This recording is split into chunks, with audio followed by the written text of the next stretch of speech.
안녕하세요. 방금 소개받은 목회 데이터 연구소 운영하고 있는 지용군입니다.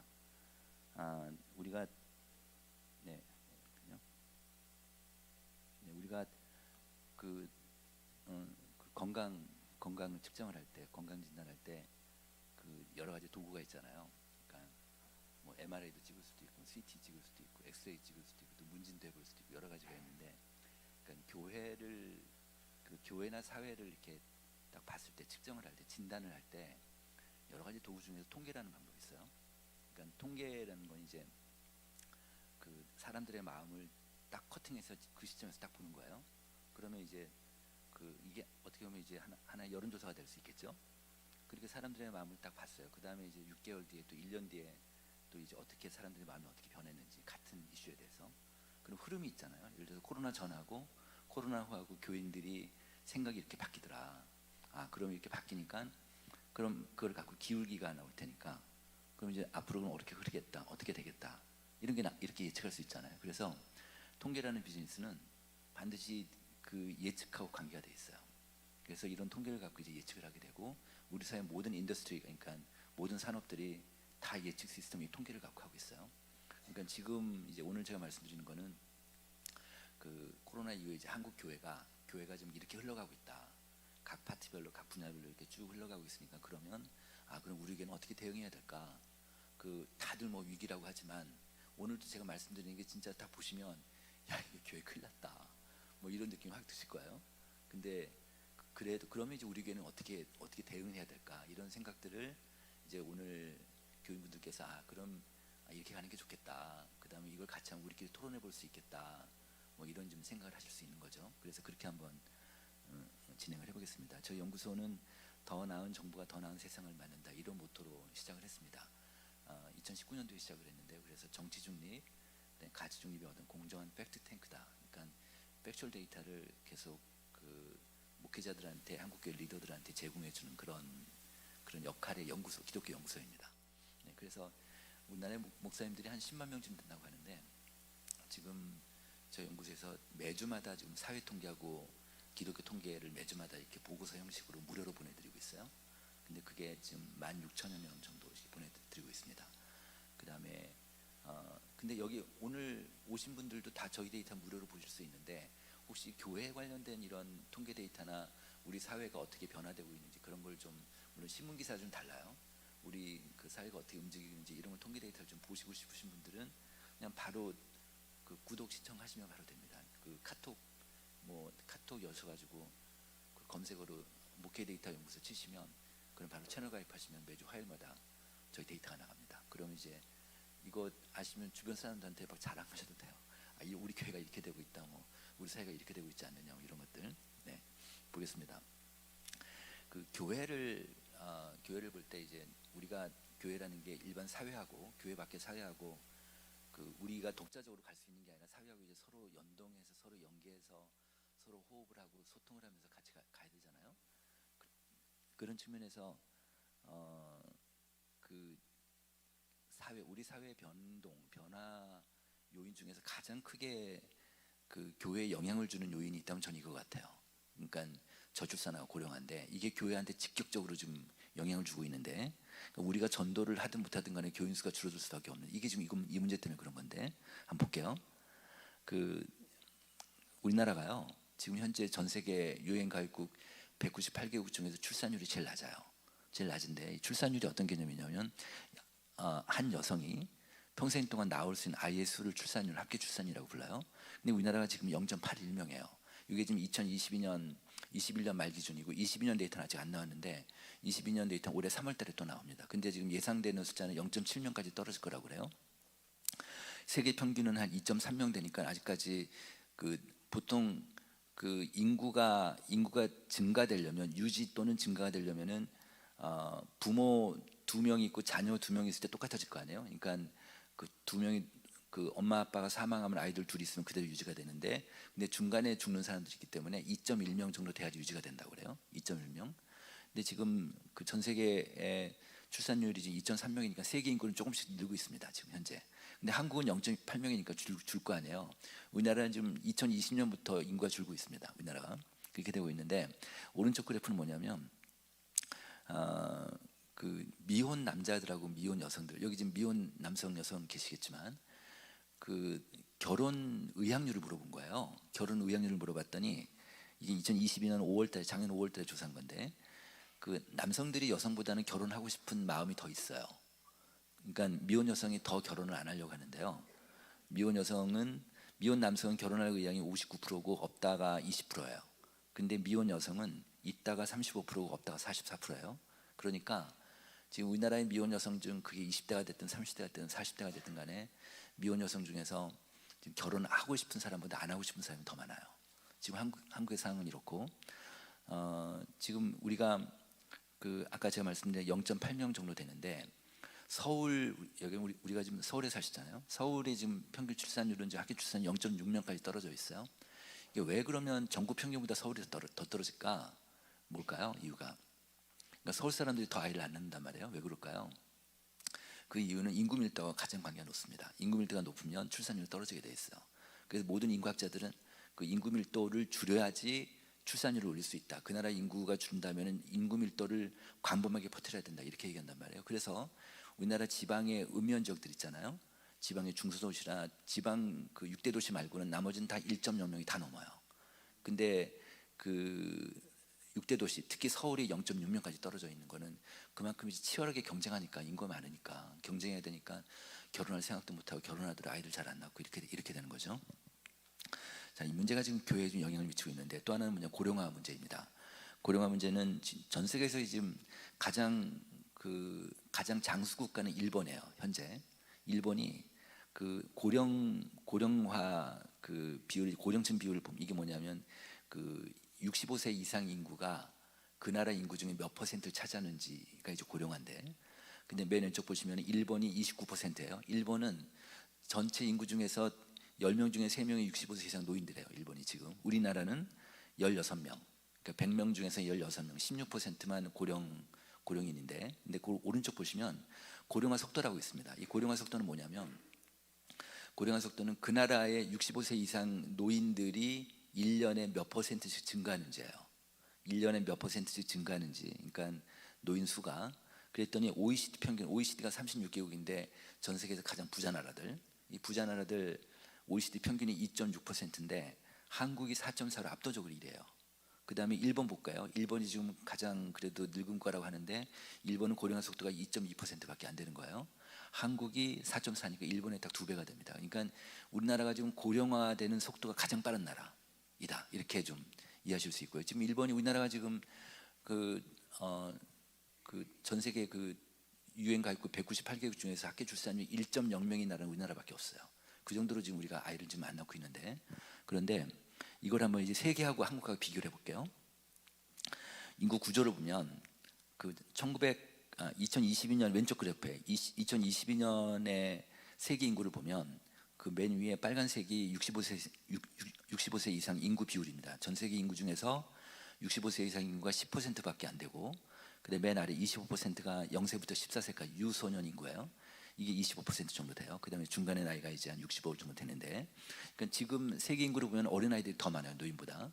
그리고 2070년이 가면 세계 인구는 어린아이들이 19%고 노인들이 20%는 거의 비슷하죠. 근데 한국 볼게요. 오른쪽 볼게요. 한국은요, 1970년도에는요 0세부터 14세까지 유소년 인구가 전체 인구의 43%였어요. 지금으로부터 50년 전에. 그리고 노인이 3%밖에 안 됐죠. 그러니까 아주 젊은 국가였죠. 지금 현재 동남아 중에서 이런 나라가 있어요. 어느 나라일까? 어느 날 베트남이 그렇습니다. 베트남이 지금 우리나라 70년대 인구랑 비슷해요. 거기 가면은 다 노인들 별로 없고 다 젊은 사람밖에 안 보이잖아요. 지금 그런 상태예요. 이제 2020년을 보면 한국이 어린아이들이 12%고 이제 노인들이 18%가 정도 돼요. 그리고 이제 맨 오른쪽 볼게요. 2070년이 되면 한국은 어린아이들이 8%가 되고 노인들이 65세 이상 노인들이 46%가 돼요. 그러니까 전체 인구 2명 중에 1명 가까이 그 노인인 나라가 되는 거죠. 그러니까 교회도 비슷할 거 아니에요, 그죠? 교회도 이렇게 될 텐데, 이렇게 되면요, 0세부터 2070년에 어떤 나라가 될 거냐, 우리나라가 0세부터 가장 나이 많은 사람까지 쭉 이렇게 나라별을 세우면 가운데 나이가 소위 중위수라고 합니다. 중위수. 가운데 나이가 62세가 돼요. 그렇게 작년에 우리나라 통계청에서 발표가 됐어요. 그러니 우리나라의 전체 가운데 나이가 한갑이 넘은 사람이 되는 거예요. 이게 이렇게 되면 어떻게 될까요? 자, 그러면 맨 오른쪽 볼게요.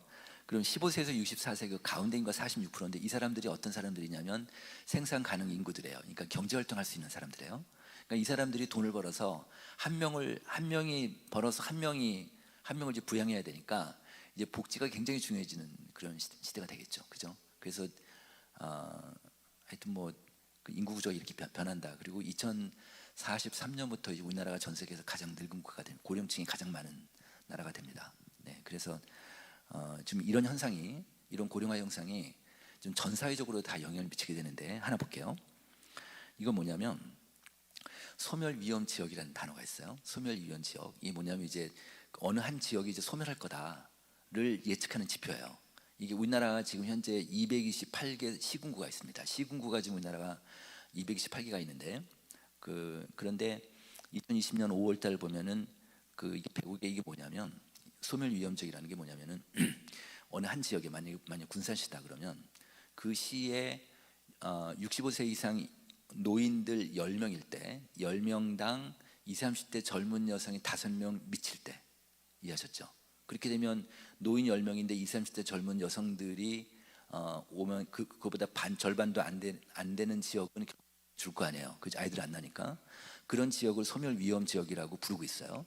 그래서 국가에서 계속 이걸 관리하고 있는데 지금 현재 작년 말 기준으로 할 때 정확하게 딱 50%입니다. 우리나라 전체 시군구 중에 절반이 지금 소멸 위험 지역에 들어가 있어요. 그게 오른쪽 우리나라 지도를 보면 빨간색 있죠. 이 빨간색이 다 소멸 위험 지역이에요. 다 음연 지역들은 다 지금 이렇게 좀 어려운 상태에 있는데 서울 수도권은 좀 괜찮고요. 왜 그럴까요?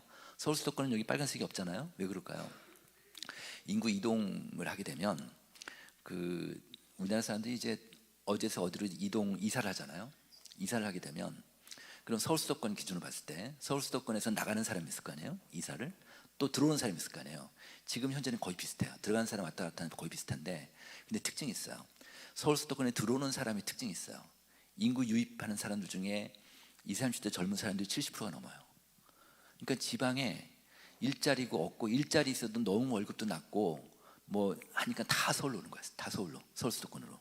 서울 수도권으로 오는데 서울은 집값이 비싸니까 서울 근교 지역에 원룸으로 다 들어가는 거죠. 그래서 1인 가구가 많아지는 거예요. 그래서 1인 가구가 이렇게 되고 반지하들 많아지고요. 이렇게 되는 거예요.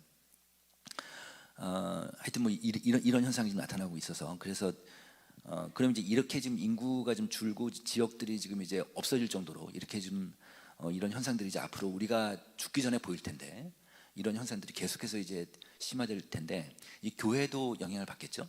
교회도 이건 뭐냐면 우리나라 그 농어촌 교회를 조사했어요. 농어촌 교회 지금 농촌, 어촌, 산촌 그 산간 지역들을 그냥 어촌 지역들하고 농촌 지역들하고 목회자들 대상 조사를 했더니 뭘 물어봤냐면 목사님들한테 목사님 교회 오는 교인들 연령 분포가 어떻습니까? 라고 다 주관식으로 기입을 하게 했어요. 20대는 몇 프로, 30대는 몇 프로 이렇게 다 기입을 하게 했어요.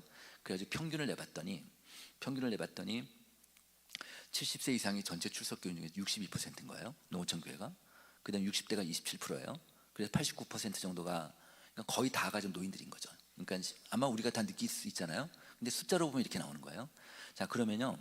이거를 우리가 좀 더 생각해 보면 우리나라 그 국민들 한국인들의 평균 수명이 있습니다. 평균 수명이 지금 83이에요. 83. 여성이 86이고 남성이 80입니다. 드디어 남성도 이제 80까지 평균 수명이 올라와 있어요. 그러면 83 평균 수명이니까 그러면 지금 70세인 분들은 앞으로 평균 13년이 있으면 돌아가실 거 아니에요. 그죠? 그러면 여기서 지금 70대 이상 지금 농어촌 교회 그 62% 이분들은 다 앞으로 평균적으로 10년 있으면 다 돌아가실 분들인데, 그죠? 13년 있으면 돌아가실 분들이고, 그럼 밑에서 62%가 누군가 올라와야지만 교회가 유지될 텐데 그러지 않을 거 아니에요, 그죠? 그냥 무너지는 거예요, 그냥. 그렇게 되면 그래서 제 판단에는 지금 이 60대 한 27% 정도 되면 20년 정도 되면은 이분들도 다 사라진다고 보면, 그럼 앞으로 농어촌 교회는 한 20년 뒤에 되면은 다 없어질 것 같아요. 네, 그러니까 우리가 살아있을 때 안 보일 것 같습니다. 그런데요, 농어촌 교회는 무슨 상가 교회가 아니잖아요. 다 조그맣게 시골 마을에 조그만 교회들이 있잖아요. 교회 건물들이 있고. 그러면 교회당은 남아 있는데 교인들이 없어질 거 아니에요. 그럼 이제 노인분들만 몇 명은 남아 있겠죠. 그죠? 노인분들만. 그렇게 되면은 유럽처럼 이제 목사님들이 순회해서 이제 예배드리는 그런 시대가 될 것 같습니다. 네, 그게 앞으로 빠르면 10년 이제 점차적으로 늘어나겠죠. 점차적으로 한 20년 정도 되면 이제 음연 지역들은 되게 좀 그러니까 교인들이 좀 없어지는, 아예 인구가 없어지는 이렇게 되니까 작을 방법이 하나 있어요. 그러면 그 농어촌 지역에 누가 채워질 건가? 외국인이에요. 외국인. 지금 현재 우리나라 외국인이 4.5%입니다. 한 200만 명이 좀 넘는 250만 명이 좀 넘는데, 제가 문체부 종교 담당하는 공무원하고 얘기를 해봤더니 이 사람이 이런 얘기를 하는 거예요. 인구가 계속 주니까 일할 사람이 없으니까, 그래서 지금 현재 우리나라 경제 규모를 그대로 유지하려면, 지금 현재 우리나라 외국인이 5%인데 5%가 좀 안 되는데, 우리나라 경제 규모를 계속 유지하려면은 30%까지 와야 된대요. 외국인이. 아유, 세상에. 그러면 우리 주변에 아마 그 교인들 중에 외국인이 많아질 거고, 그죠? 이렇게 될 텐데, 지금 현재 우리나라 외국인 중에서 지금 그 중국 사람이 제일 많아요. 중국 사람 다 절반입니다. 다 절반. 그러니까 한족, 조선족 다 절반인데, 그 다음에 나머지는 이제 그 아시아 쪽에서, 남쪽 아시아 쪽에서 쭉 올라오는데, 중국이 경제 규모가 이제 올라가니까 중국 사람이 덜 들어올 거라고 봐요. 그럼 이제 남쪽의 아시아 쪽에서 이제 많이 오게 돼, 인도네시아라든지 뭐 그런 쪽에 뭐 말레이시아나 이런 쪽에 이제 나라들이 쭉 많이 한국으로 외국인들 우리가 받게 된다면, 그 사람이 몸만 오나 종교까지 같이 올 거예요. 종교까지 같이 오면 이제 이슬람이 좀 들어올 거예요. 이슬람이. 네, 그럴 것 같습니다. 네. 앞으로 그 종교도 지금 한국 종교도 조금씩 변화될 것 같고요. 물론 이제 크게 변화될 것 같지는 않은데, 근데 외국인이 얼마나 들어오냐에 따라 문제일 것 같은데, 어쨌든 한국인 내국인들은 좀 인구가 줄기 때문에 이 경제 규모를 유지하기 위해서는 이제 외국인들한테 우리 힘을 빌려야겠다, 뭐 이런 구조로 아마 국가 경제가 갈 것 같습니다. 네. 자, 그다음에 이제 종교 얘기를 좀 하겠습니다. 아마 얘기 들어보셨겠지만 한국 사회는 탈종교 사회가 되고 있다, 이거예요. 이거 이제 숫자로 나온 건, 이게 지금 그 한국 갤럽 데이터입니다. 갤럽 보시면 갤럽 데이터인데 왼쪽 그래프 보세요. 이게 지금 만 19세 이상 우리나라 성인들 대상 조사한 거예요. 2014년도 보면은 그 파란 게 무종교인이고 빨간 게 종교인이에요. 딱 5대 5입니다. 그죠? 5대 5.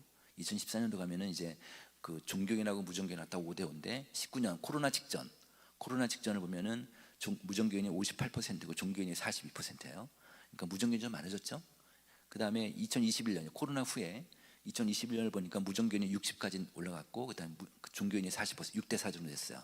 작년 말에 또 나왔어요. 제가 지금 업데이트는 안 했는데, 작년 말은 지금 무종교인이 62%까지 올라와 있습니다. 그 다음에 그런 종교인이 드디어 30%대로 떨어져요. 그러니까 그 분위기 자체가 이제 종교적인 분위기는 아니에요, 한국이. 그죠? 이렇게 되는데, 그러면 그 종교인이 지금 40%면 모든 연령층이 다 40%일까요? 그렇진 않을 거예요. 오른쪽 그래프를 보시면 연령대별로 종교인 비율 나와 있을 때, 빨간 그래프를 보시면 20대 청년 중에서는 종교인이 22%예요. 그 다음에 30대 청년 중에서는 종교인이 30%고, 그다음 40대는 32%, 한 30% 정도 되잖아요. 그럼 20대 청년들이 만약에 뭐 친구들끼리 모여서 뭐기서 얘기를 하거나 뭐 그냥 잡담을 하는 거 할 때 종교 얘기 할 수 있을까요? 10명 중 2명밖에 종교인이 아니니까 종교 얘기 하기 쉽지 않을 거예요. 이제는 완전히 한국은 종교 중심적 국가는 아니고 종교가 이제 변방으로 좀 밀려 있는, 그래서 종교의 영향도 좀 떨어지고 뭐 이런 나라가 됐죠. 자, 그다음에 또 보겠습니다. 이번에는 이제 종교별로 보니까 그 2019년도에 19년도 코로나 직전에 볼게요. 불교 인구가 20%예요. 그 다음에 개신교가 17%. 이게 어린아이들까지 다 포함하면 개신교가 좀 많은데, 어른들 기준으로 하면 어린아이들이 빠지니까 그 어른들 기준 아직까지 불교가 높아요. 20%, 그다음에 개신교가 17이고 카톨릭이 6%예요. 근데 21년에 코로나 후에 딱 2년 지나니까 어떻게 바뀌었냐면, 불교가 16%로 줄었어요. 그다음에 개신교가 기독교가 17%고, 그다음 천주교가 6%인 거예요. 자, 여기서 좀 특이한 게 있죠. 일단 우리가 20년 코로나 이후에 20년 딱 시작되고 나서 교회가 진짜 많이 두드려 맞았죠. 교회 뭐 감염 뭐 교회발 감염 그래가지고 얼마나 뭐 교회에서 그 코로나 관리 못한다고, 특히 안 믿는 사람들 많이 YTN 같은데 TV에 큰 자막으로 교회발 감염 이렇게 나오면 아무것도 모르는 크리스찬 뭐 넌 크리스찬들은 교회가 이 죽일 놈들하고 얼마나 화를 내고 막, 우리가 억울하지 사실은. 정말 거의 대부분의 교회들이 잘 지켰음에도 불구하고, 그러다 보니까 기독교 이미지가 너무너무 안 좋아졌단 말이에요. 그럼에도 불구하고 개신교 인구가 빠지지 않았어요. 그죠? 이거 되게 특이해요. 왜 그럴까요? 왜 개신교 인구가 이렇게까지 우리 공격도 당하고 이미지도 안 좋아지는 개신교 인구가 안 빠졌을까요? 이유는 이거예요. I'm still Christian이에요. 제가 교회는 못 나가, 난 신념이기 때문에 난 교회 못 나. 나는 그래도 크리스찬인데 뭐 이렇게 되니까 이렇게 되는데, 이것도 이제 버티다가 조금씩 떨어지고 있습니다. 떨어지고 있는데, 근데 문제는 21년에 불교 볼게요. 불교가 2년 사이에 4%가 줄었어요. 그러니까 20에서 16을 줄었어요. 그죠? 이렇게 된 거예요. 오른쪽 볼게요. 오른쪽. 불교 인구를 보니까 20대 청년 중에서는 불교가 4%예요. 그 다음에 30대 청년 중에서 불교가 6%예요. 자, 제가 한번 여쭤볼게요. 요 한 몇 년 사이에 언론에서, 신문이나 TV나 뭐 이런 언론에서 불교 관련 통계 보도를 들으신 거나 뭐 보신 기억이 있어요? 없죠. 왜 그럴까요? 불교가 이렇게 안 좋은데도 왜 안 날까요? 불교가 돈이 많잖아요. 그러다 보니까 불교가 돈으로 다 언론을 다 틀어막고 있어요. 다 막고 있어요 지금. 그래서 데이터가 안 나오는 거예요. 불교는 개신교에 비하면, 개신교는 양반이지, 불교는 너무너무 좀 심각해요. 보세요. 오른쪽에 세상 20대 청년 중에 불교인가 4%밖에 안 돼요. 30대 청년 중에서 6%밖에 안 되니까, 그럼 다음 세대가 어떻게 될까요? 앞으로 30년 뒤에 한 세대만 지나면 불교는 우리나라에서 소수란 게 될 거예요. 이렇게 되니까, 자, 그런데 무종교인이 많긴 하지만 종교인만 보면 20대 청년 중에서는 종교인 중에서 개신교인이 60%나 돼요. 그리고 30대 청년 중에서도 개신교가 60% 돼요. 이건 대단한 거예요. 그러니까 다음 세대 가면은 그런 개신교가 우리 사회, 우리나라의 종교를 중심적으로 끌고 가는 그런 주도적인 종교가 될 수밖에 없는데, 그죠? 이렇게 되면 어떻게 될까요? 저는 이걸 딱 보는데 이런 생각이 든 거예요. 개신교가 부패하면, 야, 우리 사회는 더 부패하겠구나. 왜냐하면 종교가 마지막 보루인데, 말하자면 개신교가 그래도 윤리적이고 도덕적이고 좀 더 깨끗하면, 우리 사회를 품을 수만 있다면 한국 사회가 좀 더 그래도 좀 더 건강해지겠구나, 더 부패하지 않겠구나, 이런 생각이 드는 거예요. 왜냐하면 개신교가 전체 종교의 한 60% 이상이 될 테니까 앞으로. 그래서 지금 우리가 개신교 인구가 줄고 교회 인구가 주는 것도 중요하고 정말 마음 아프지만, 우리 개신교 성도들이, 교회 학교 아이들이, 청년들이 얼마나 기독교적인 세계관과 기독교적인 가치관을 갖고 이 사회에서 빛과 소금의 역할을 하는가 얼마나 중요한지 모르겠어요. 그죠? 이런 쪽에서 교회에서 훈련이 좀 잘 됐으면 좋겠다. 네, 그런 생각이 들었습니다. 자, 이번에는 코로나 이후에 교회가 이제 어떻게 쭉 움직이는지 한번 볼게요. 그러니까 몇 가지 중요한 변화들이 있습니다. 먼저 보면 이 플로팅 크리스찬이라는 단어를 저 연구소에서 만들어냈어요. 플로팅이라는 단어는 이 붕 떠 있는 거잖아요. 그러니까 우리가 코로나 이후에 진짜 듣도 보도 못한 온라인 예배를 드리게 된 거예요. 우리 뭐 그전에 아주 큰 교회나 아주 뭐 굉장히 큰 몇만 명 되는 교회나 온라인 예배 드렸지, 일반 교회도 온라인 예배를 안 드렸으니까 그냥 온라인 예배를 들어오고 온라인 신앙이라는 말이 들어오고, 그러면서 이제 사람들이 온라인 상에서 이제 예배를 드리고 온라인 상에서 설교를 듣고 한단 말이에요. 그러다 보니까 이 플로팅이 뭐냐면 온라인 상에서 떠도는 사람들, 온라인 상에서 우리 교회 나가든 안 나가든 온라인 떠도는 사람들이 많았다. 이게 이제 코로나 이후에 이제 하나의 현상인데, 이 그래프를 이 도표를 보시면 이제 교회를 나가는 사람들, 교회 소속한 사람들, 소속한 사람들 100으로 봤을 때 지금 현장 예배자가 100명이 안 들어오죠. 100%가 아니잖아요. 지금 현장 예배 한 57% 들어와요. 나머지 43%는 온라인 예배를 드리든 방송 예배를 드리든 아니면 가정 예배를 드리든 예배를 안 드리든, 하여튼 나머지 40%가 좀 넘게는 교회를 안 가고 있어요. 지금 이렇게 되고 있단 말이에요. 그런데 57%가 지금 교회를 가고 있는, 교회 현장 예배를 드리고 있는데, 이 중에서 교회도 가지만 우리 교회 말고 다른 교회 온라인 설교를 듣거나 예배를 듣는 사람들 중에서 2개 이상 듣는 사람들이 한 19% 돼요. 이 사람들 중에서. 그러니까 뭐 아주 유명한 목사들, 그 분당 우리 교회 이찬수 목사나 뭐 유기성 목사나 이런 큰 아주 유명한 목사님들 설교 거기 사이트 들어가면 어마어마하게 조회수가 많아요. 그러니까 이런 분들 이제 설교를 듣고, 그리고 또 하나는 뭐냐면 우리 교회는 출석을 안 하면서 현장 예배는 안 나가면서 다른 교회 온라인 상에서 예배 드리는 사람들이 한 또 11% 돼요. 그러니까 이 두 개 합하면 한 30% 되는 거예요. 그러니까 다시 얘기하면 교회에 소속한 사람들 중에서 한 10명 중에 3명 정도는 온라인 상에서 지금 이렇게 깡충깡충 뛰면서 온라인 상에서 떠도는 이 플로팅 크리스찬이다. 근데 코로나 이후에 이런 사람들이 많아졌고 앞으로 점점 많아질 것 같은 추세를 보이고 있다, 이겁니다. 네, 그 다음에 두 번째는 뭐냐면 이제 SBNR이라고 하는데요. 이건 이제 종교 사회학 용어입니다. 이건 무슨 뜻이냐면 그 스피리추얼, 그러니까 S는 스피리추얼이에요. 그러니까 난 영적인 욕구가 있어요. 영적인 존재야 나는. 나는 영적인 욕구가 있고 영적인 갈급함도 있고, 그런데 but not religious. 그러니까 종교적이진 않아.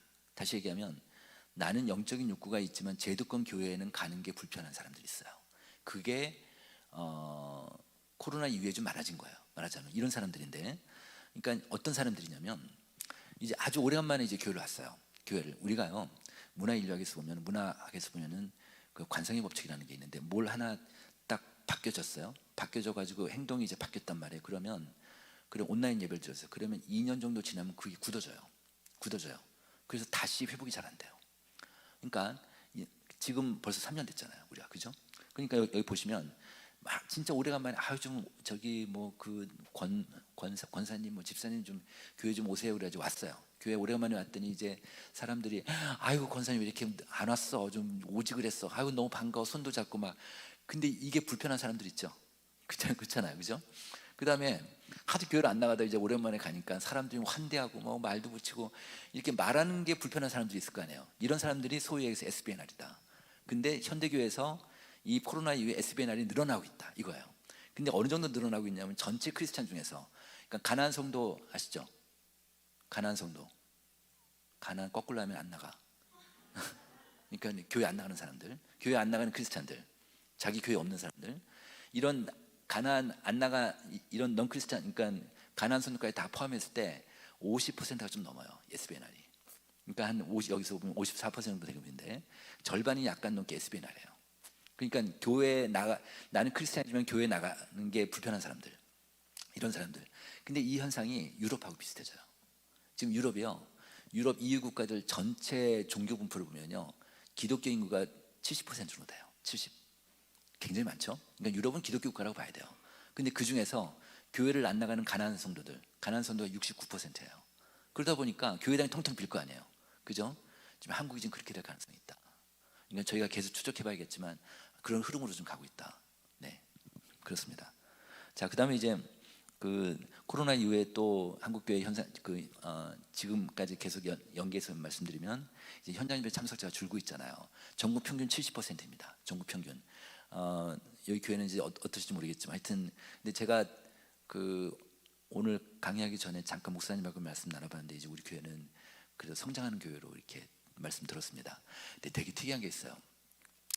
큰 교회든 작은 교회든요, 저를 부르는 교회가 와서 좀 강의 좀 해달라고 하는 목사님들 계시잖아요. 그래서 제가 이제 여기 와서 오늘 강의를 하는데 대체로요, 이 코로나 와중에서도 성장하는 교회들이 저를 부르더라고요. 그런 게 보여지는 거예요. 아주 죽을 쓰고 잘 안 되는 교회는 안 불러요. 네, 그냥 그렇습니다. 하여튼 그 현장 예배 참석자가 줄고 있는데 전국적으로는 그래요. 한 70% 정도밖에 좀 안 들어오고 있고, 그 다음에 문제는 뭐냐면 교회학교 학생들인데, 주일학교 학생들인데 이 아이들이 지금 전국 평균에서 50%가 좀 없어졌어요. 그러니까 절반 정도가 좀 없어졌습니다. 이게 좀 문제예요, 이게. 그리고 또 하나 문제는 뭐냐면 코로나 이후에 새 신자가 잘 안 들어와요. 네, 그러니까 목사님들한테 물어봤더니 그 설문조사를 해봤더니 목사님 코로나 전에 새 신자가 100이라면 지금 몇 명이나 들어옵니까 했더니 20밖에 안 돼요. 그러니까 한 80%가 줄었어요. 그러다 보니까 새 신자가 안 들어오면 어떻게 될까요? 계속 물이 고여 있잖아요. 고여 있으면 계속 교회가 좀 되게 힘들어질 텐데, 그냥 여기가 조싸우냐고 우리끼리만 하고 이럴 텐데, 하여튼 지금 이런 현상들이 있고. 자, 또 하나는 코로나 이후에 나타난 현상 중에 하나가 한국 기독교인들의 신앙 전체가 다운됐어요. 신앙이 약화됐다는 거예요. 이제 어떻게 물어봤냐면 그 성도들한테 물어봤어요. 신앙이 약화된 그 코로나 전하고 후하고 귀하의 신앙 어떻습니까? 네, 감사합니다.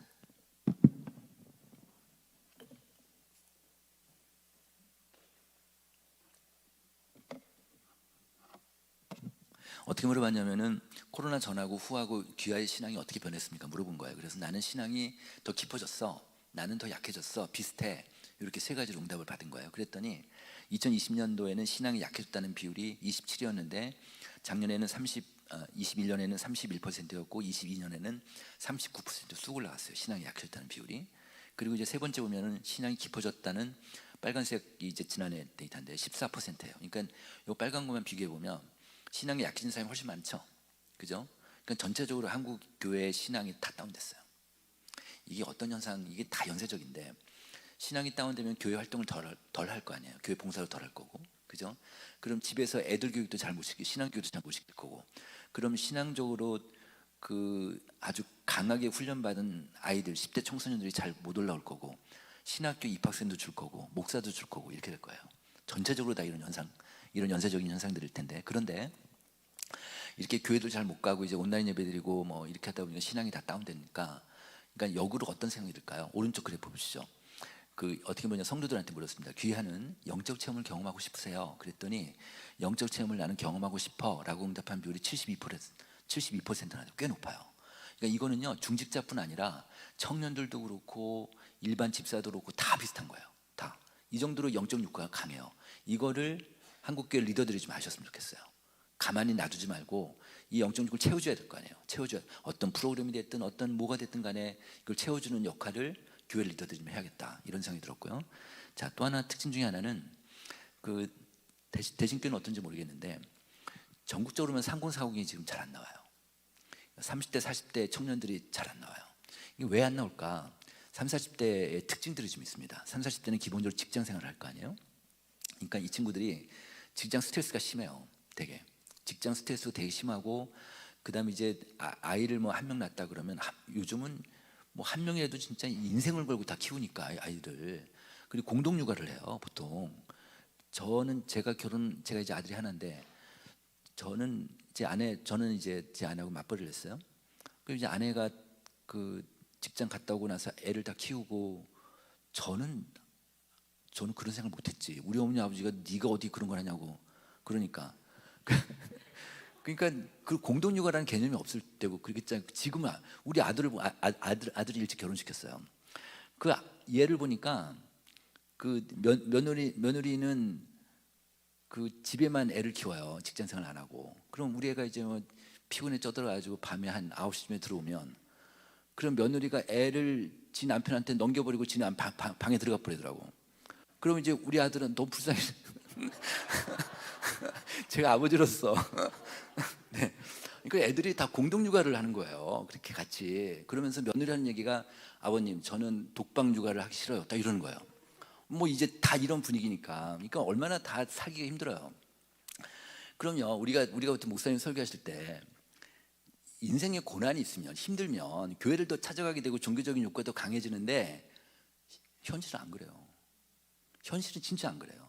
자기가 몸이 힘들고 정신이 힘들고 진짜 힘들면 교회를 더 안 찾아요. 현실은 오히려 더 동굴로 들어가고요, 더 숨어버리고 더 그러는 거예요. 그러니까 30, 40대가 너무 힘드니까 교회를 잘 안 오게 돼요. 그래서 온라인 예배로 빠져버리고 현장 예배 잘 안 오게 되고, 이런 현상들이 나타난다. 그리고 이런 자기의 삶의 힘든 것 때문에 신앙적으로 자기는 부정적인 영향을 끼친다는 응답이 높은 거예요. 그래서 이 친구들이, 그러니까 현장 예배를 참석을 잘 안 하니까 온라인 예배를 들어가거나 뭐 예배를 안 드리니까 그만큼 신앙이 낮아질 거 아니에요. 그러다 보니까는, 그래서 이 연령층들이 전 세대 중에서 가장 신앙이 약해요. 지금 30, 40대. 그런데 한국 교회에서 보면 30, 40대가 좀 허리 세대인데, 이 친구들을 어떻게 강하게 좀 키워야 될 텐데, 강하게 좀 해야 될 텐데, 교회에서는 그냥 손 놓고 있으면 안 된다는 거죠, 말하자면. 그래서 그러니까 또 이 친구들이 만약에 교회를 안 나오게 되면 그들의 자녀까지도 그 연쇄적으로 안 나오게 되니까 그 교회 학교가 좀 어려워지고, 그러니까 다 이게 연쇄적이니까 그 30, 40대가 중요하다. 그래서 어떤 교회는요, 올해 목회 전략을요 하나만 잡은 교회도 있어요. 30, 40대. 그래가지고 교회 모든 인적자원, 물적자원을 다 30, 40대 다 투입하는 거예요. 다. 뭐 신방도 가고 회사 직장 신방도 가고 별 노력을 다해서 다 오게 하고 뭐 이런 교회도 있습니다. 또 하나는 30, 40대 얼마나 심각하냐면, 지금 3040들한테 저희가 설문을 했어요. 어떻게 설문했냐면, 예전에 현장 예배 나오는 사람들한테 지금 어떻습니까 물어보니까, 지금도 나는 현장 예배를 나가고 있다, 나는 현장 예배를 안 나가고 있다, 현장 예배를 안 나가는, 현장 예배를 이탈하는 3040이 한 43%가 돼요. 절반 가까이 돼요 지금. 그러니까 그 정도로 지금 안 나오고 있는데, 그래서 이 사람들이 물어봤습니다. 10년 뒤에는 어떨 것 같습니까 물어봤더니, 10년 뒤에는 나는 교회를 나갈 것 같아, 기독교를 떠나거나 지금 다니는 교회를 떠날 것 같아, 이렇게 응답한 비율이 73%예요. 이 정도로 높아요. 그러니까 다시 얘기하면, 지금 현재 우리 교회에서도 지금 3040 지금 코로나 이후에 안 나온 사람도 있을 거 아니에요. 그냥 놔두면 영영 안 들어올 거예요. 영영 안 들어올 거예요. 지금이라도 잡으셔야 돼요. 어떤 방법을 갖든지. 네, 그래서 이런 것들이 되게, 왜냐하면 교회의 어떤 미래를 본다고 하면 그게 되게 중요하니까. 그래서 그럼 어떻게 잡을 건가? 지금 현재 그냥 이 사람들 그냥 뭐 집에 가서 멱살 잡고 오라고 오겠어요? 안 오죠? 그러니까 그러니까 아주 지혜롭게 방법을 좀 써야 되는데, 그런 방법들 한번 제가 이따 좀 다시 말씀드리겠습니다. 자, 또 하나의 이제 변화는, 코로나의 변화는 이제 양극화가 심해졌다. 우리 사회 전반적으로 양극화가 심해요. 정말 양극화가 너무너무 심해졌는데, 근데 교회도 똑같이 그에 편승해서 교회도 심해졌다. 어느 정도냐 보면, 왼쪽 그래프는 뭐냐면 이 목사님들한테 물어봤습니다. 작년 대비 올해 교회 예산이 어떻습니까? 물어봤어요. 그랬더니 전국적으로는 증가했다가 17%고 감소했다가 28%예요. 그러니까 감소했다는 교회가 많으니까 전국적으로 보면 교회가 예산이 감소한 교회가 더 많은 거예요. 그런데 29명 이하 작은 교회를 보니까 증가가 9%고 감소가 39%예요. 왼쪽 그래프에. 그죠? 그러니까 감소가, 그러니까 소형 교회들은 그만큼 더 감소가 높아요. 맨 아래 볼게요. 500명 이상 교회를 보면 증가가 39, 감소가 16이에요. 증가하는 교회는 높죠? 그러니까 완전히 반대죠. 그죠? 근데 오른쪽 볼게요. 현재 교회 재정 상태 어떻습니까? 물으니까 전체는 어렵다가 46이고 여유가 있다가 23이에요. 그러니까 전체적으로 한국 교회는 재정 상태가 좀 어려워요. 지금 어려운데 29명 이하 작은 교회들은 어렵다가 79, 여유가 있다 4예요. 근데 맨 아래 보면 500명 이상 교회는 어렵다가 4고 여유가 있다 65예요. 완전 반대예요. 그죠? 다시 얘기하면 그래도 중대형 교회들은 한 500명 이상 되는 교회들은 교회 재정적으로 여유가 있기 때문에 사역도 하실 수가 있어요. 그리고 앞으로 더 치고 나갈 수가 있는데 문제는 작은 교회. 29명 이하 되는 작은 교회들은 79%가 좀 어렵다고 하니까 아무것도 못할 거예요. 그죠? 그러니까 어떻게 될까요? 이걸 쉬운 말로 다시 얘기하면 29명 이하 작은 교회가 지금 우리나라 전체 교회 중 한 30% 됩니다. 30% 정도 되는 교회의 79% 정도 되니까 이런 교회들은 지금 현재 죽어가고 있다. 이렇게 표현할 수 있습니다. 근데 이거 아무도 못 도와줘요. 노예가 도와주겠습니까? 이게 현금 준다고 해결될까요? 안 되잖아요. 아무도 못 도와줘요.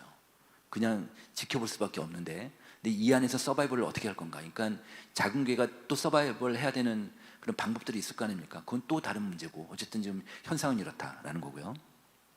제가 그 얼마 전에 수원에 있는 한 2, 3천 명 되는 큰 교회인데 그 교회 강의를 갔어요. 근데 그 목사님이 지금 그 강의하기 전에 목사님하고 좀 얘기를 했어요. 목사님이 자기 고민을 좀 얘기하시더라고요. 그러면서 어떤 얘기를 하셨냐면 그 코로나 때 너무 사람들이 안 나오니까, 교인들이 안 나오니까 부흥회를 이제 기획을 하신 거예요. 부흥회를. 그 부흥 작년 가을에 부흥회를 이제 기획을 해서 이제 뭐 유명한 강사 목사님 모시고 그다음에 교회 조직 뭐 구역 동원해 가지고 다 이제 광고하고 매주마다 주보 광고하고 해서 부흥회 나오라고 딱 해서 했는데 부흥회 첫날 10%도 안 나왔대, 전교인에. 아, 그러니 너무너무 마음이 상하는 거예요. 목사님이 이렇게까지 안 올까. 그래가지고 그 목사님 그 강사 목사님은 너무 민망하고 미안하고 막 이런 얘기를 하시는 거예요. 한국교회의 가장 큰 강점, 그동안에 교회의 가장 큰 강점은 강력한 동원 체제였어요. 정말 봉사하면 다 하고, 정말 뭐 어디 모임이나 행사 있으면 다 나와서 이렇게 다 했잖아요. 근데 그게 코로나 이후에 무너진 거예요. 그래서 예를 들면 우리가 얼마 전에 월드컵 경기를 봤지만, 월드컵 경기 이제 그 축구장 안에서 이제 축구하는 선수들이 있고 이제 관중석들 쫙 있잖아요. 교회는 이 플레이어들, 축구 선수들이 많아야 될, 사역자들이 많아야 될 거 아니에요. 근데 점차적으로 이 사람들이, 플레이어들이 적어지고 다 관중석으로 올라가 버리니까, 그러니까 주인은 적고 손님만 많아지는 이 교회의 현상들이 나타나는 거죠. 그죠? 그래서 이런 현상 중에서는, 이런 시대 흐름 가운데서는 그럼 이제는 새로운 패러다임이 필요하다. 이제는 과거 방식으로는 안 통할 수 있겠구나. 이제 새로운 패러다임이 필요하다. 아마도 대진교회 같은 이제 새 목사님이 오셔서 아마 새로운 패러다임을 아마 하시는 걸로 알고 있는데, 어쨌든 이런 새로운 패러다임이 되게 중요하다. 힘들지만 온 교인이 하나가 돼서 이쪽으로 가야 된다라는 건데요. 한번 볼게요. 자, 먼저 교회학교 먼저 보겠습니다. 지금 현재 교회학교 상황을 좀 말씀드리면, 지금 교회 밖에 있는 아이들, 초중교 학생들 인구가, 우리나라 전체 인구, 초중고 학생들 인구가 지난 20년 동안에 32%가 감소가 됐어요. 많이 감소됐죠. 그러니까 아이들이 없는 거예요. 아이들이 줄어드는 거예요. 그러니까 교회도 줄죠. 근데 교회 학교, 주일학교 아이들은 요 20년 사이에 42%가 줄었어요. 그러니까 이걸 나누면 1.3이 되는데, 다시 얘기하면 일반 아이들의 감소 속도보다 주일학교, 교회학교 아이들 감소 속도 1.3배가 더 빠른 거예요. 빠르게 감소하는데, 근데 앞으로 이제 그 미래인구 추계가 발표가 됐는데, 미래인구 추계를 갖고 교회학교 아이들 그 기울기를 갖고 한번 추정을 해봤더니, 앞으로 20년 뒤에는, 또 앞으로 2040년이 되면 지금 현재 교회학교가 지금보다 절반이 더 줄어요. 그렇게 지금처럼 가면 그러니까 교회학교가 그만큼 절반을 주면 그 미래 한국교회는 그만큼 더 불투명할 수밖에 없으니까 그렇게 되는데 제가 아까 말씀드린 대로 이미 벌써 50%가 줄었어요.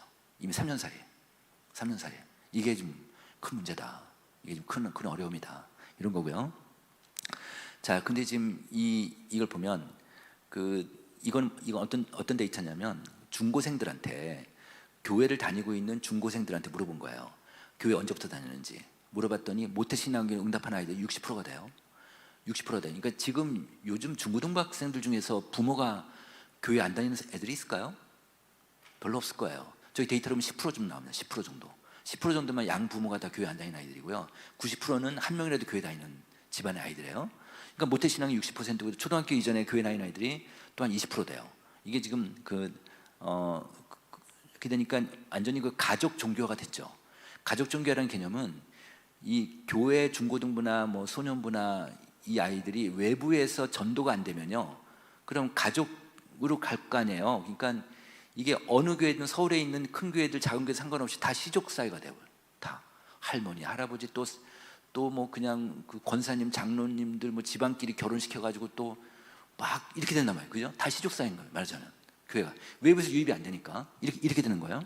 그래서 그런데 이렇게 지금 가족 종교가 돼 있는데, 그런데 이건 어떤 조사냐면 그 유치원부터 고3 때까지 자녀를 둔 교회를 출석하는 엄마 아빠를 대상으로 조사했어요. 학부모들 대상으로 조사한 거예요.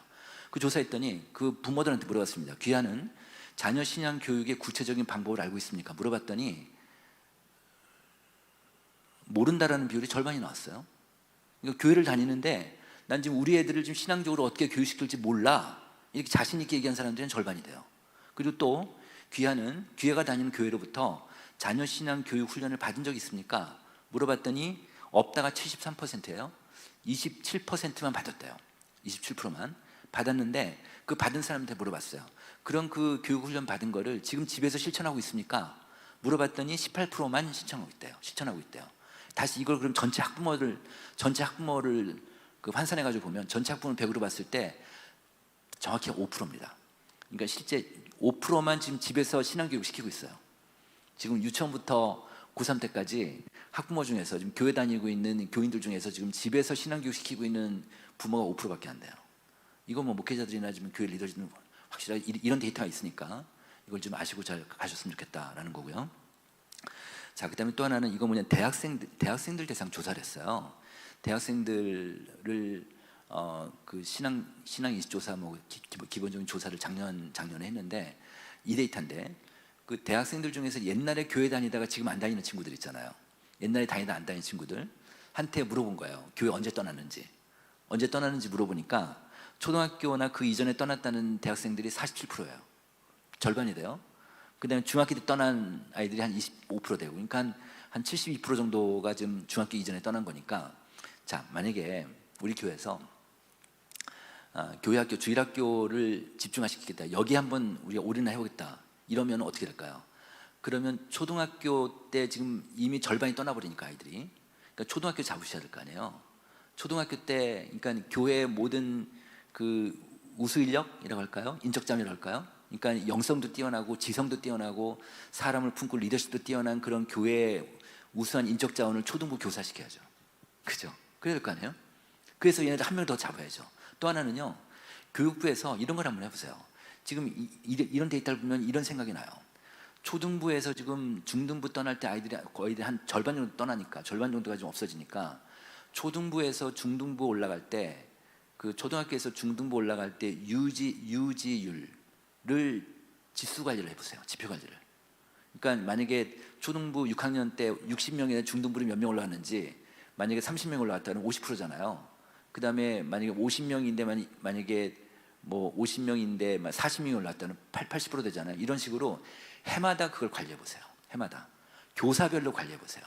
또 중등부에서 고등부 올라갈 때 또 그 유지율을 관리하시면서 계속 지표 관리를 하시는 게 되게 중요합니다. 네, 그렇게 해서 어쨌든 중요한 거는 초등부 때 아이들 잡아야 돼요. 다시 얘기하면 초등학교 때 얘네들한테 기독교 신앙을 넣어주고 기독교 가치관을, 어렵지만 저희가 이제 계속 조사를 해보면요, 초등학교 1, 2, 3학년은 진짜 애들이에요. 진짜 아이예요.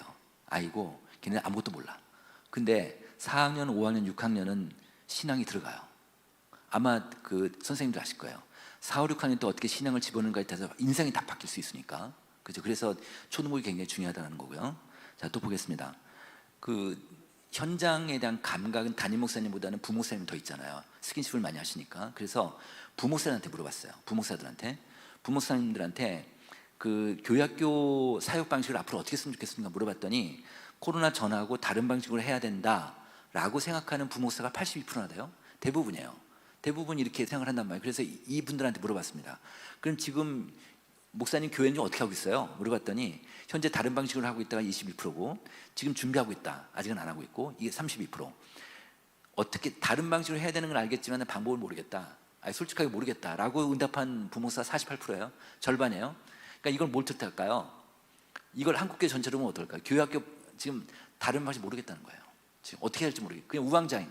맞죠? 이거만 보면 우왕좌행이에요 지금.